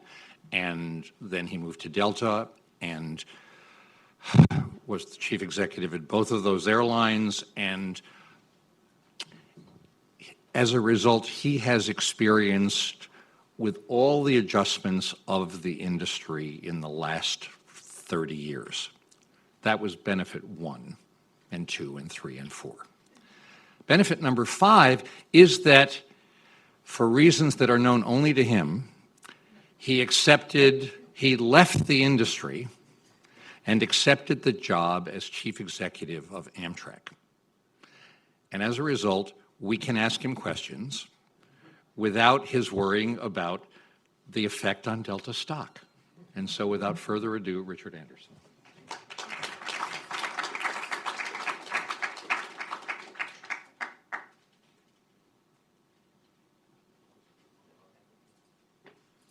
Thanks, Josh.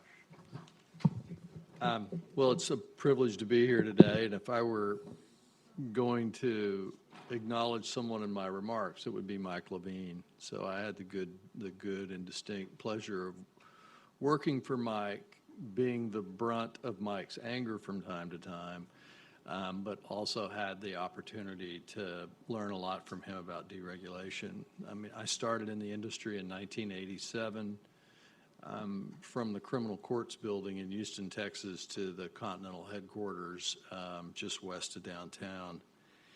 In there, I met Mike and Ben Hurst and Phil Bakes and Barry Simon and Frank Lorenzo, a lot of players that had a significant role in the deregulated world. So by all measures, I agree with Dorothy. I mean, I think it may have some messy aspects, but by all measures, deregulation has been a real success. And if you think about the industrial organization, we've evolved to 4 large U.S. carriers, 2 strong national carriers, one on the West Coast, one on the East Coast, and 4 low-fare, no-frills, low-cost carriers with Spirit, Frontier, Allegiant, and Sun Country. Domestic fares, if you just look at the data, and you were kind enough to go, the institution was kind enough to go do research for me, and because we just track trains at Amtrak, we don't. I should say that I'm going to be very objective about what I say. I have no affiliation at all with Delta, and haven't for a couple of years. And even though I, in essence, report to Amtrak, I am not paid at Amtrak. So I'm an unpaid volunteer at Amtrak. So I sort of approached this and only did it because I could be pretty unabashed. So fares, sort of domestic airfares, and you've got to be careful about fare data. Averages are what they are. They're averages. And a lot of times they don't always fully tell a complete story, but down about 46%.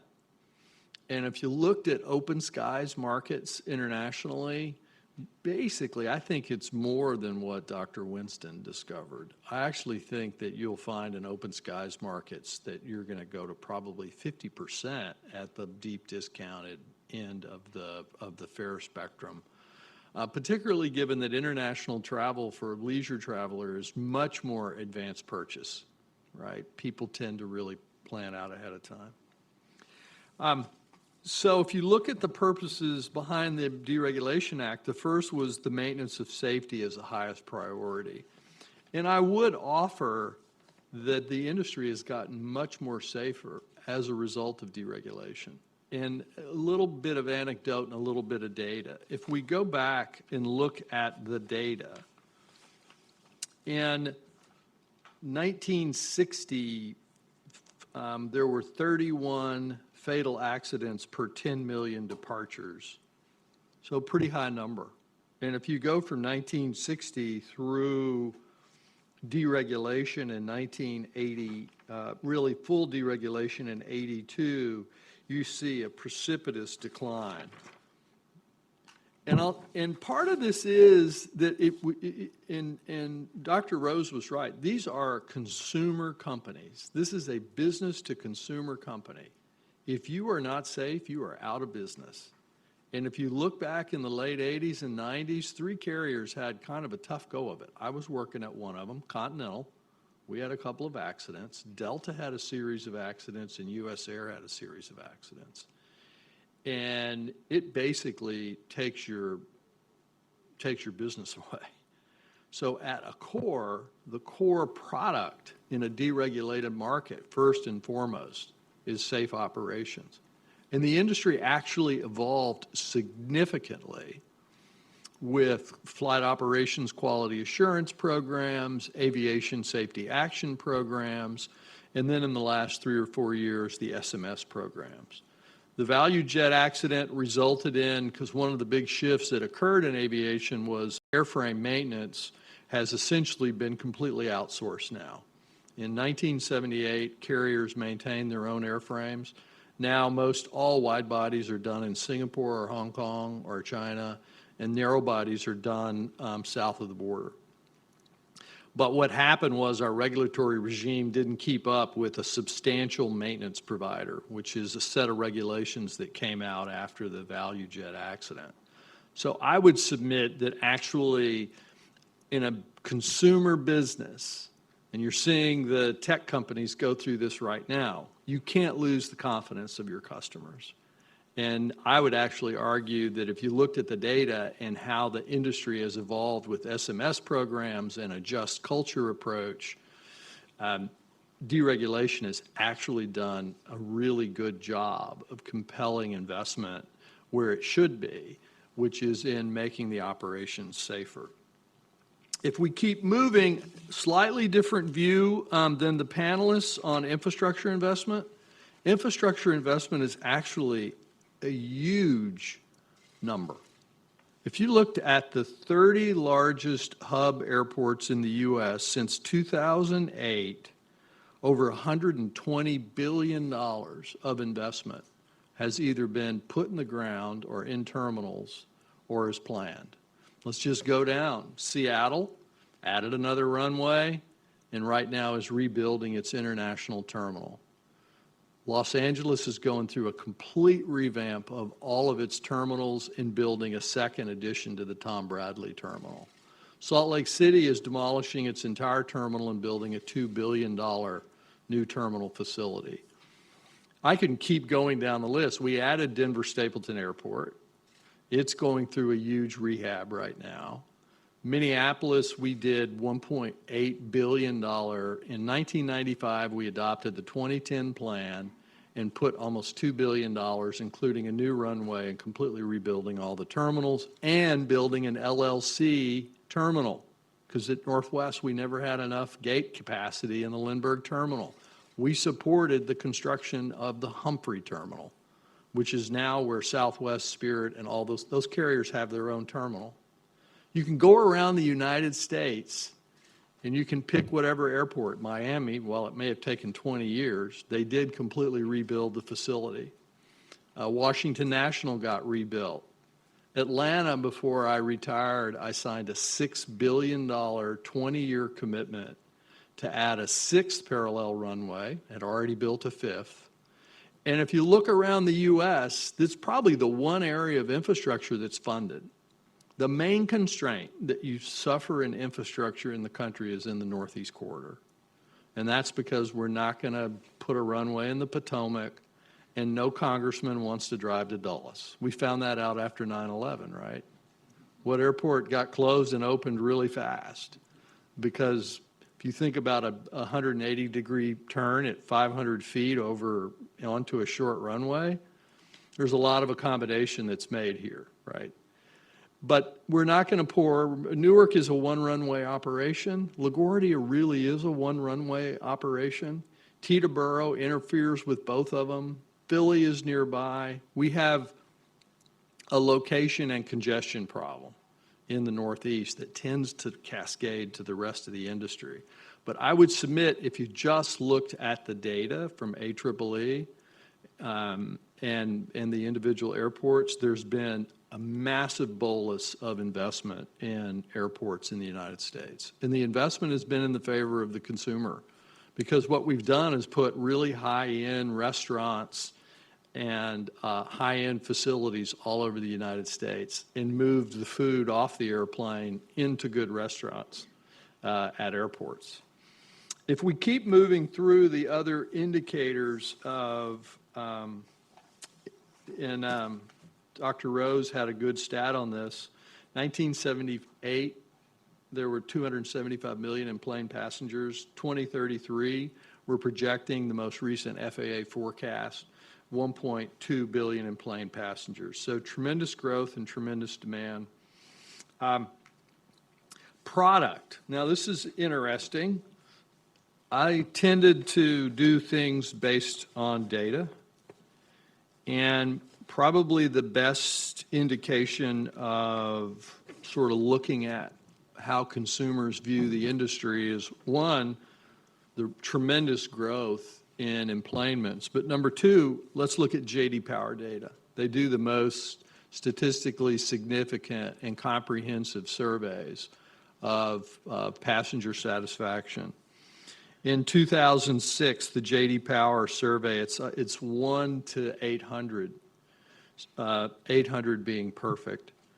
We were at 692 all in U.S. airline industry, and in 2018 the number was 762. So the last decade or so have allowed carriers to pour enormous amounts of investment into new airplanes, entertainment on airplanes, clubs, technology, because there is a real battle that goes on in the marketplace around customers. And I can just tell you, as a one-time competitor, the marketplace decides if you pull somebody off of an airplane against their will, whether you're going to still have as high a unit revenue or sell as many tickets. And so the marketplace might be a little bit messy, but there's a lot of variety out there. Southwest won't let Expedia have any of their data. You've got to go to southwest.com. JetBlue has more room. American Airlines tried more room in coach in the early 2000s. They took tens of thousands of seats off their airplanes on the theory that they would be able to take market share. They took no market share. They couldn't get paid for that because consumers tell you what they want to get paid for. And how pricing has evolved is evolved the same way that all consumer pricing in America has evolved. iPhone is now out with a low discount model. Marriott has Courtyard, JW Marriott, and the St. Regis. The challenge you have in an airline is consumer segmentation has to happen on the same piece of real estate. So the segmentation piece gets more difficult. But the marketplace is going to decide whether United Airlines is penalized for how it treats its passengers or pets, whatever the subject is. And of all the industries, the airline industry seems to get covered more than just about any other industry. So there's great information in the marketplace for good carriers. I can just tell you that my view always was, even back long ago, is that you're flying to the same airports in an airplane made by either Airbus or Boeing. So if you wanted to win in the marketplace, you had to distinguish yourself with your customers, and you had to win in the marketplace.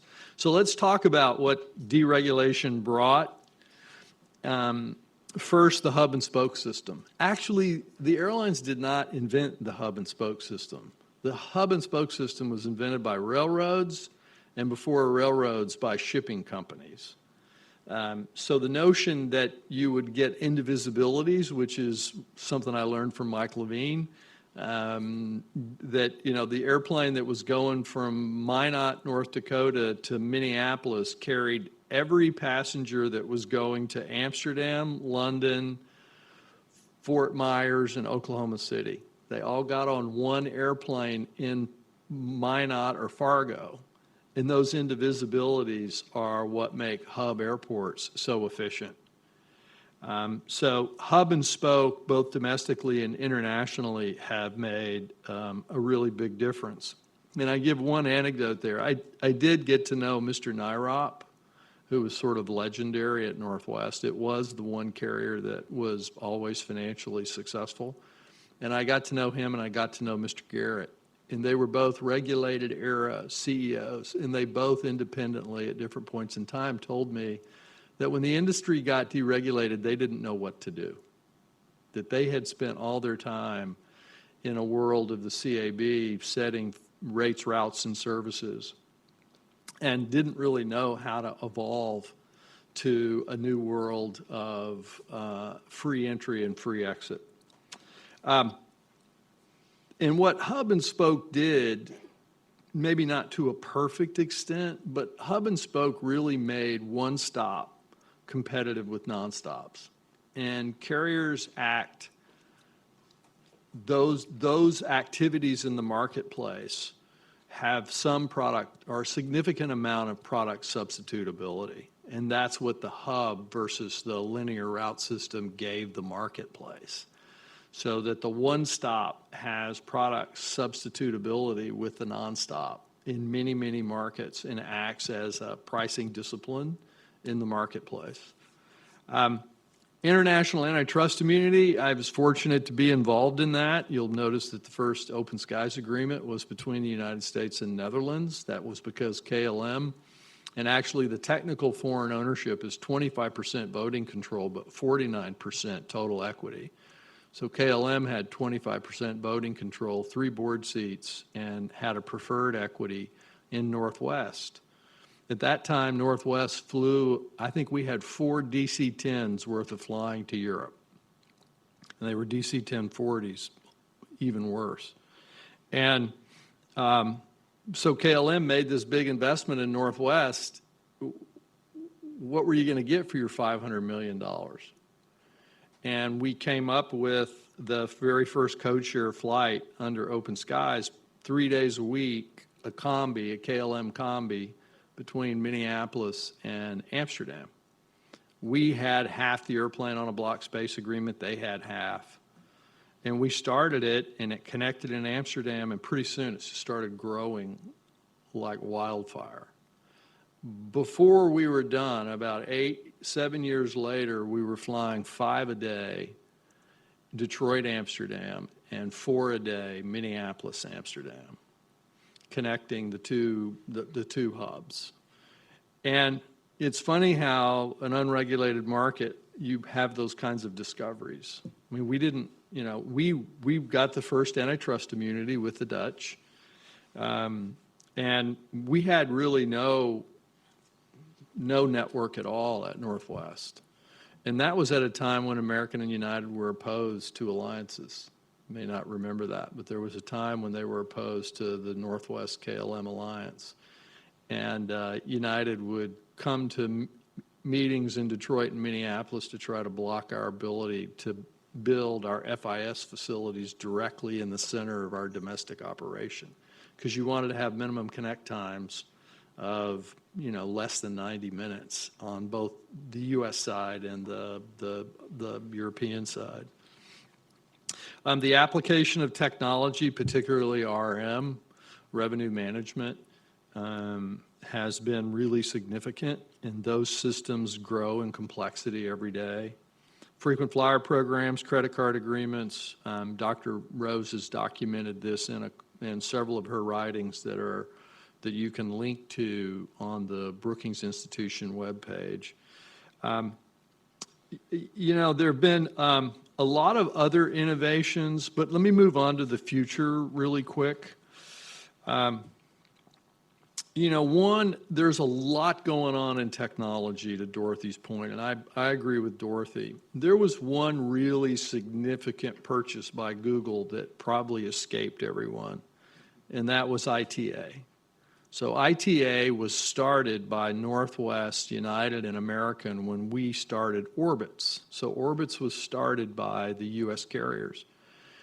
And Jeff Katz was the CEO, and we funded the MIT professors that built the ITA search engine. It sold to Google for $700 million. I wanted to buy it. Just be clear. I wanted to buy it, but we didn't have two nickels to rub together at the time. So the point of it is there's going to be a lot of innovation. And by the way, CRSs are still quite relevant. CRSs still are the engine. The IBM TPF mainframe is still the engine behind all the reservations you make on Expedia or anywhere else. I do believe there should be very clear transparency rules. And that's not just for airlines. That ought to be for Apple and Facebook and Google and Amtrak and Dell computers.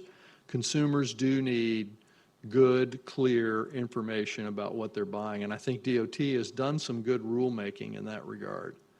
But with that said, I don't think that the government should mandate content for Google. Google has everybody's content today because ITA is the search engine behind most websites, not Expedia, but airline websites. And in order to get their technology, you're forced to license all your data to them. And they're in a search war right now to be the first on a web page, just like Apollo and Sabre did the architectural bias that led to the CRS rules in '92. Same fights going on right now. And I just think that there will be different technology players and that the government shouldn't come in and mandate that every Silicon Valley startup that wants to get into airline distribution has the right to all your content. That doesn't mean that carriers shouldn't be completely transparent, to Nancy's point, Kathy's point. I actually think that gets back to a consumer attribute. You're not going to be a trusted partner to your corporate partners and your consumer partners if you're not fully transparent and completely clear about, and look, I'm doing that today at Amtrak. I mean, we're putting a lot of investment in right now at Amtrak to put everything on mobile apps so that when you get on the Acela and there's a delay at Bowie because of a trespasser crossing, you're going to know exactly what's going on the railroad. So I think that is really important to let all this technology evolve. And you have Southwest that won't let anyone have any of their data ever. And then you've got, the big carriers that distribute an enormous amount of their product through these third-party sites. But they do it through an arm's length negotiation. International bilaterals, obviously I was fairly controversial about a lot of these, and I'll just give you, maybe some of you would criticize it as a bit myopic, but when we went into the open skies policy in 91, 92, and we were involved in that very first one with the Netherlands, The idea is that you were going to open the skies and you were going to have these equal commercial relationships. You have to understand that a lot of our bilateral partners do not view it that way. They're flag carriers, and in Asia, there's only one non-government carrier, and that's Cathay. Pretty much all the rest are either government-owned or government-occupied, and they're arms of a broader economic policy in these countries, whether it's Chaiban in Korea or the state-owned carriers in China or Japan Airlines and All Nippon Airways. These are all arms of a broader economic policy, and candidly, we do not do a very good job in those negotiations. So I'll just use two negotiations that were really big. One was, quote, open skies to Japan, where we ended up in a route case fighting over 4 frequencies in the middle of the night. Normally, that's not open skies. But we called it open skies, but we didn't get much out of that deal. We pretty much, they had, Japan Airlines and All Nippon Airways had open access to wherever they wanted to fly, whenever they wanted to fly in the U.S. But the U.S. carriers didn't get that. And then the second one I'd make reference to is London and getting into Heathrow. Carriers like Northwest, if you weren't TWA and Pan Am, you had to go to Gatwick for decades and decades and decades. Then we get a, quote, open skies agreement, and a slot's $100 million, and you can't find any of them at Heathrow. Now, eventually, we figured out ways through alliance partners. So the way most carriers that weren't a Pan Am or TWA descendant, that's United and American, the way you got in was through alliance partners. We got in through KLM and Air France because they had slots. So the point of it is, I'd use those two examples that I don't think that our intentions in bilaterals are the same as what our counterparties are. And I think we proved in the Middle East carrier case beyond any doubt that they were in violation of the clauses in our treaties.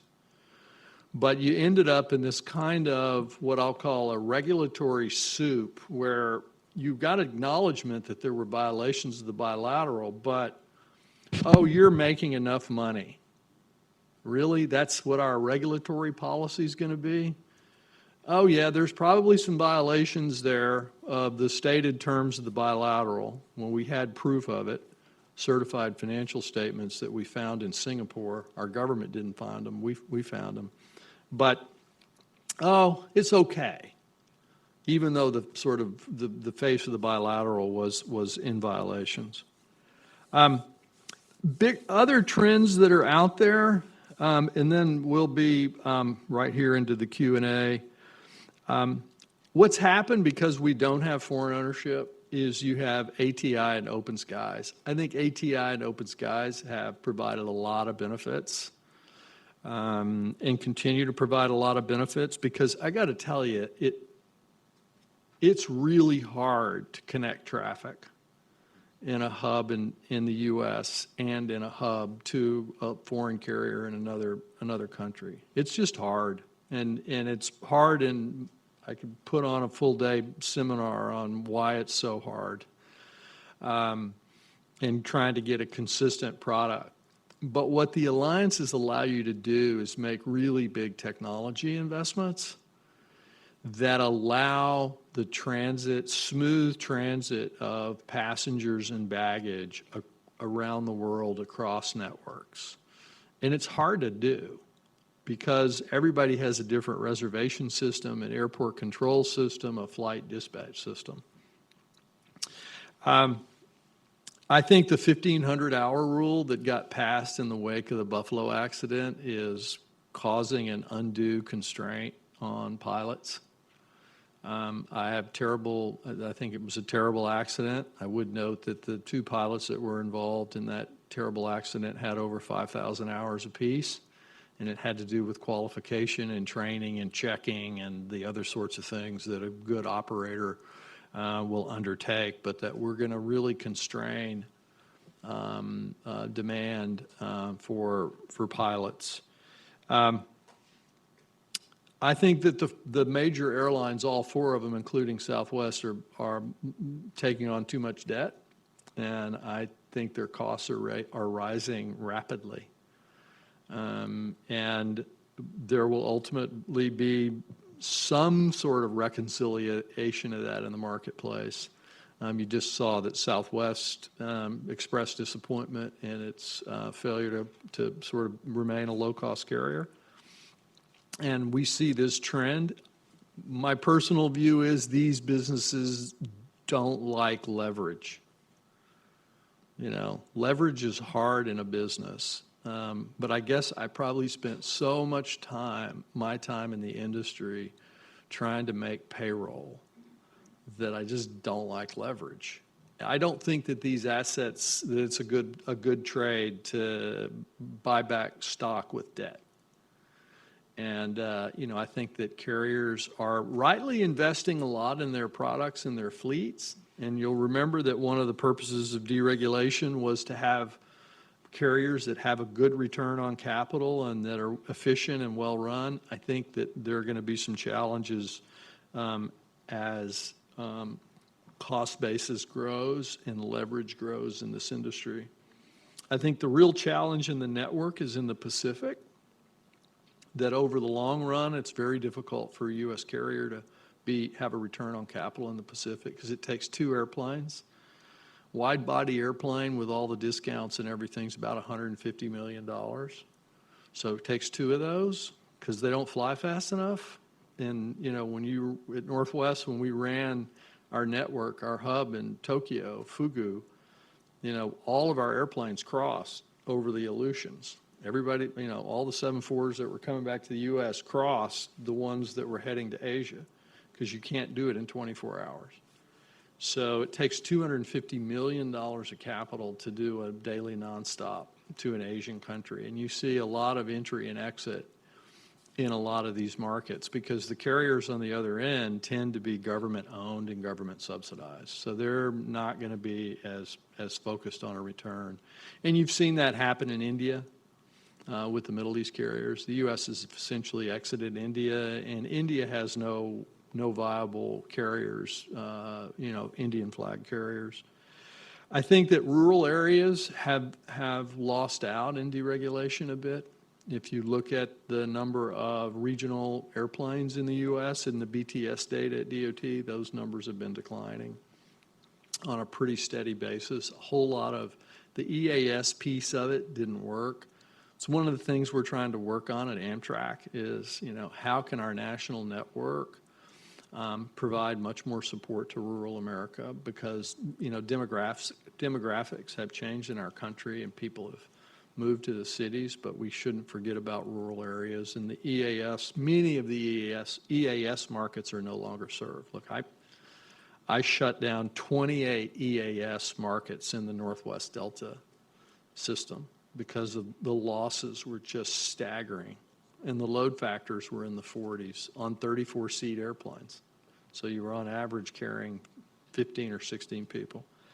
I think the consolidation of the OEMs is one that's going to ultimately translate into higher costs to consumers. So if you look at the single biggest increasing cost in the industry, it's the OEMs. It's BF Goodrich, General Electric, Rolls, Pratt & Whitney. It's been sort of untouched from a regulatory perspective. They use IP and intellectual property to erect very high barriers at a time when additive manufacturing should be taking down costs. And so it's one area that's never been looked at. Actually, it's always been, I had an antitrust regulator tell me one time that when I was opposed to the Boeing-Douglas merger. I was always a big fan of Douglas airplanes. But I was essentially told that when it comes to Department of Defense, they kind of get to do their own thing. But fortunately, Airbus has grown up in the midst of that. But I do think that that's a place where there are a lot of really big premiums taken by OEMs. The technology piece I just want to touch on, you know, the narrow body airplane flying transatlantic is a huge innovation. It started with the 757, but as technology evolves and the geared turbofan that Pratt & Whitney has manufactured, Louis Chenevert was really the genius behind the geared turbofan when Pratt lost all of its market share to GE. It's going to be a real innovation that is going to open up many more markets, longer haul markets to a narrow body airplane. And a narrow body airplane has such better economics in that long haul than a 2-aisle airplane. That innovation is going to be important, and the geared turbofan, very important. Let's see what else I can touch on here. Oh, maybe this is just my pet peeve, but I wish we would be as transparent about taxes as we are about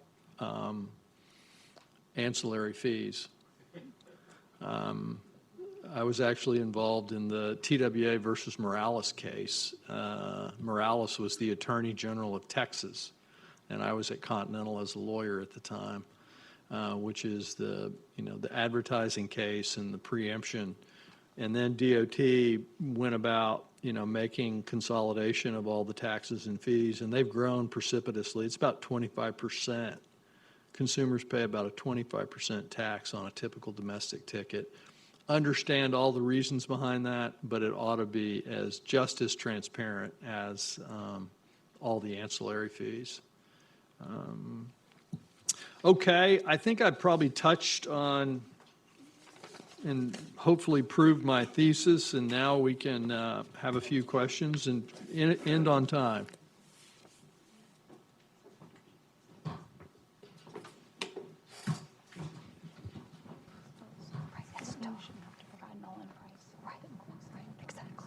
Since I have been proven so colossally wrong in my argument with Anna over that we would run out of things to say, I'm only going to ask one question, and then I'm going to open it up for the time we've got left. Dorothy mentioned at the end that technology has changed lots of things. Mm-hmm. Speculate a little bit. How do you see technology changing the industry prospectively? I think unmanned, that's not the right word. Let me try to, unpersoned, autonomous, thank you. I think autonomous, maybe not in my lifetime, but ultimately, autonomous vehicles are going to play a very large role, and I think it will start in cargo. I wouldn't be surprised if Federal Express isn't working on it right now, and that we'll see a real impact. And once you move to autonomous vehicles, and like I said, I probably won't be around for this, but autonomous vehicles may change the way people travel. I know for sure that as we think about it at Amtrak and how because we really serve a lot of rural America, I think about a 12-person autonomous van that could, connect Devil's Lake to Minot, and how we would be able to use a network like that subsists on top of the interstate highway system. And so you've got to think about that in the context of aviation, autonomous vehicles. The second thing is there is going to be a breakthrough at some point on distribution. I just can't imagine that IBM TPF mainframes are going to continue to be the backbone of distribution in this industry. And I know when did we sunset the CRS rules? 2002, 2003? And the CRS rules were sunsetted because the internet was going to take it all away. Well, it still hasn't. And it's still a very traditional distribution model, but I just think that over time it is going to evolve in ways that we do not yet know and I cannot figure out, but certainly as we're sitting here, that's going to happen. The third thing is I think the engine technology is going to continue to evolve rapidly. And the engine technology, the geared turbofan is a really massive innovation, right? The large fan turning at a slower speed, because today the shaft, low compressor, high compressor, burner cans, turbine, and it all turns. The stators, everything, I mean, the blades turn this has a differential, if you will, on the big fan up front. And that is going to bring massive innovation. That plus the change in the noise footprint is going to be big, because when the noise footprint changes, we can fix New York airspace and not have the kind of Part 150 problems that noise creates in communities. So really quiet airplanes that are incredibly efficient in terms of range are going to give us many more permutations of the route system and could go a long way towards solving some of the noise issues that prevent us from dealing with congestion in places like New York. Questions? Ken, in the back. Hey, it's Seth Kaplan, editor of Airline Weekly and author of a book about Delta. Oh, I didn't know that. You wrote a book about Delta? Yeah. I really didn't know that. Okay, yeah, that was, well, we're talking about it was Glory Lost and Found, the one that's sort of kind of called the post 9/11. I didn't realize there was such a book. Yeah, You can only advertise from your the corp stage, com so. your corp com people kept you at a safe distance from us when we were working on that. I want to pick up on a piece you talked about at the end there, and it's the disclosure of pricing. Several years back, airlines fought the current state now where the price that's advertised has to be a price that's actually possible to travel at. Might not include the extras, but if you see $29, that includes the taxes and fees. It seems one thing that's different about this industry, and airlines said what you said. It's not fair that the taxes aren't disclosed.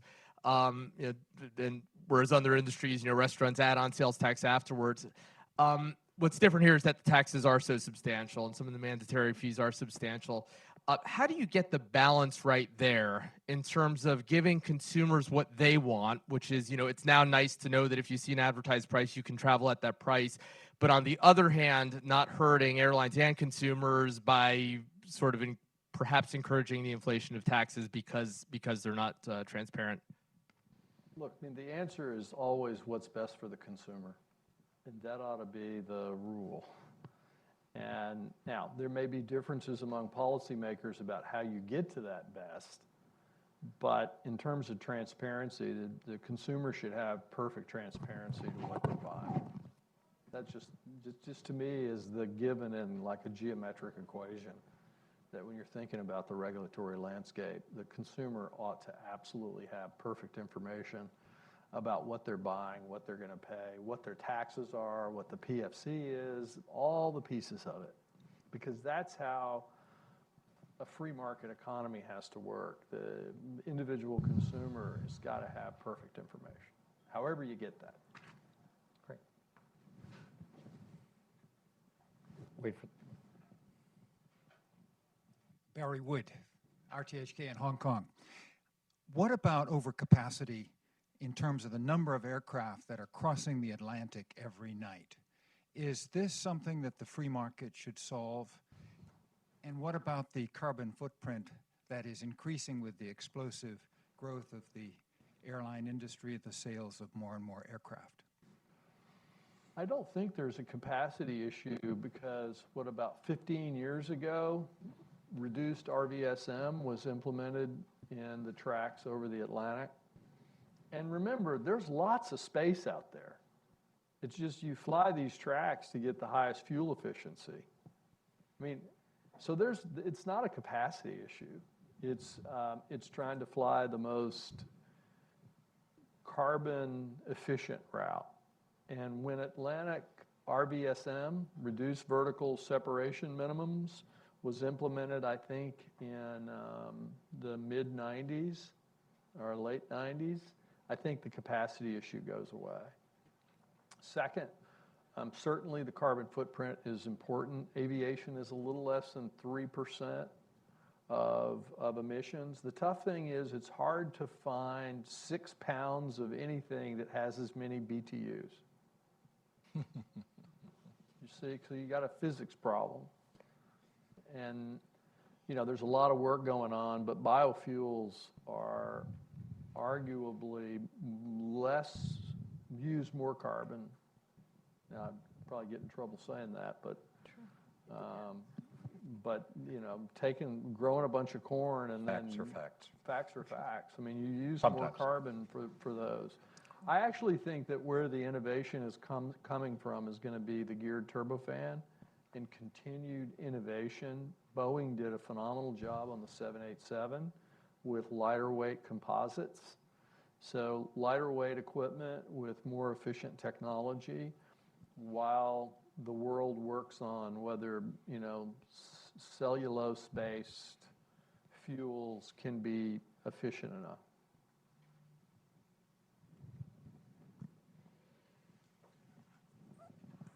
Charlie Leoka again.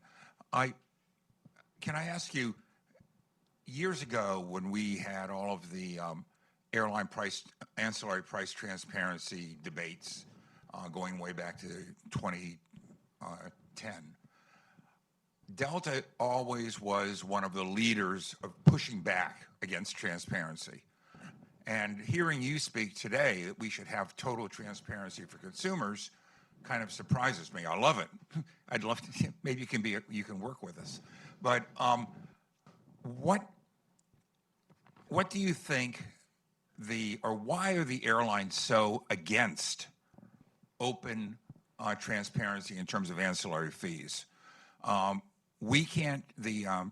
GDSs can't get the information, ITA can't get the information, and I work with both of them to try to do that.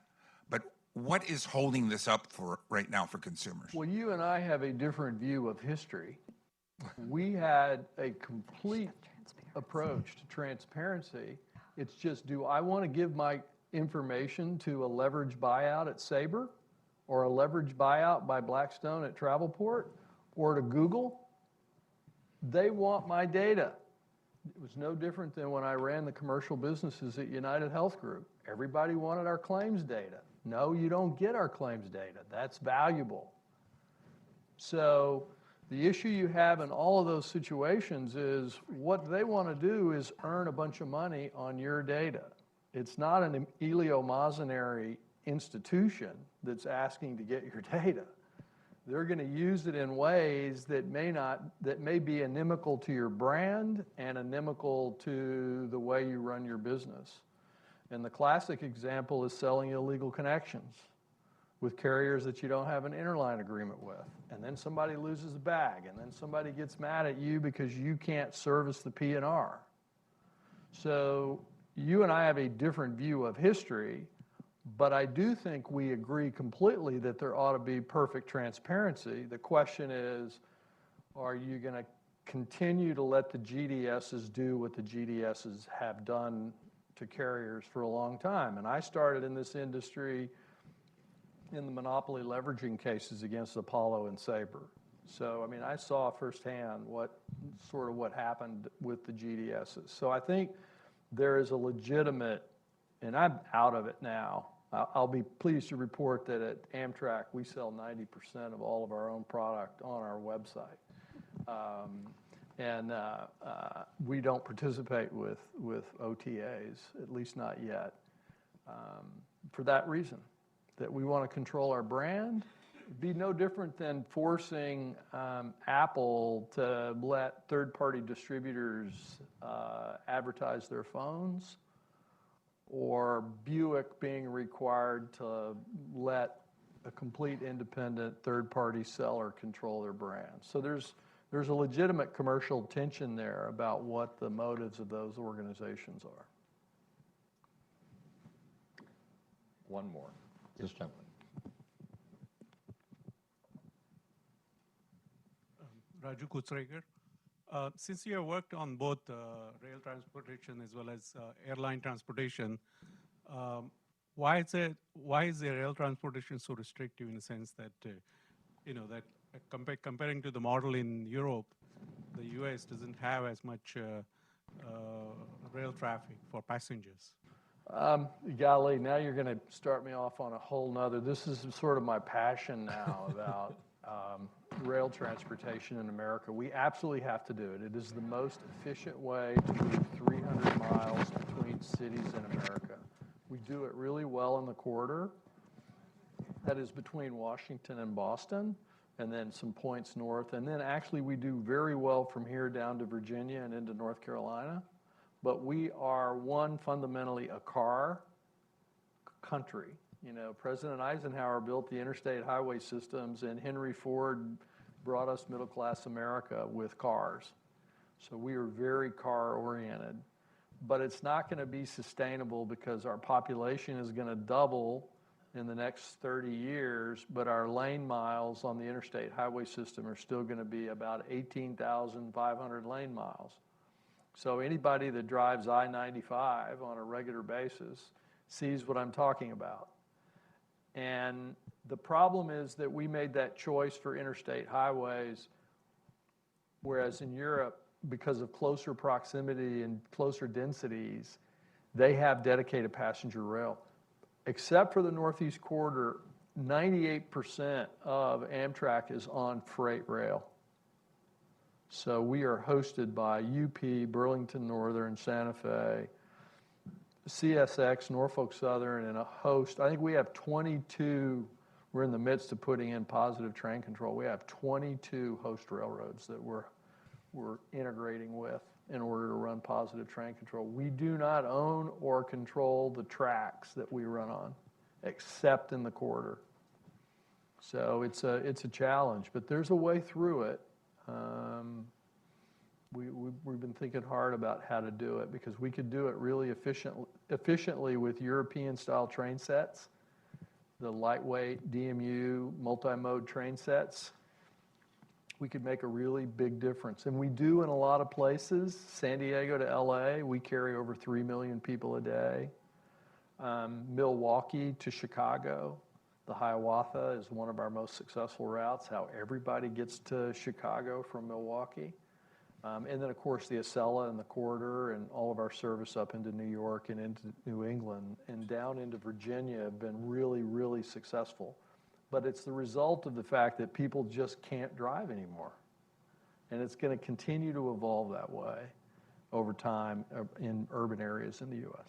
Thanks for that, giving me a chance to give an Amtrak pitch. So one effective airline deregulation is that surplus airline executive talent is now available to work at Amtrak.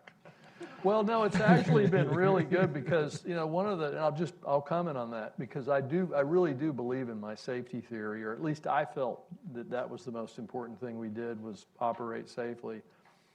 Ken Highlander, who's probably the most foremost expert on SMS, and was Chief Safety Officer at Northwest, Director of Engineering at United, Chief Safety Officer at Delta. He did the integration of Delta and Northwest. He retired. He's the Chief Safety Officer of Amtrak. I got him out of retirement after I went to 2 train crashes. You know, we had a crash in Washington and we had a crash in I went to the one in Washington and Stephen Gardner went to the one down in Casey. But so we are bringing aviation safety practices to Amtrak. We are going to be the first passenger railroad to implement an SMS. We're going down the road of a just culture where we stop disciplining engineers for cooperating with us and figuring out safety issues.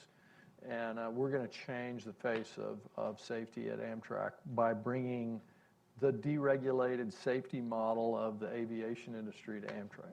As a passenger on Amtrak 188, thank you. Were you on 188? Yes. Let us thank our guest. Yeah, thanks. Thanks, Josh.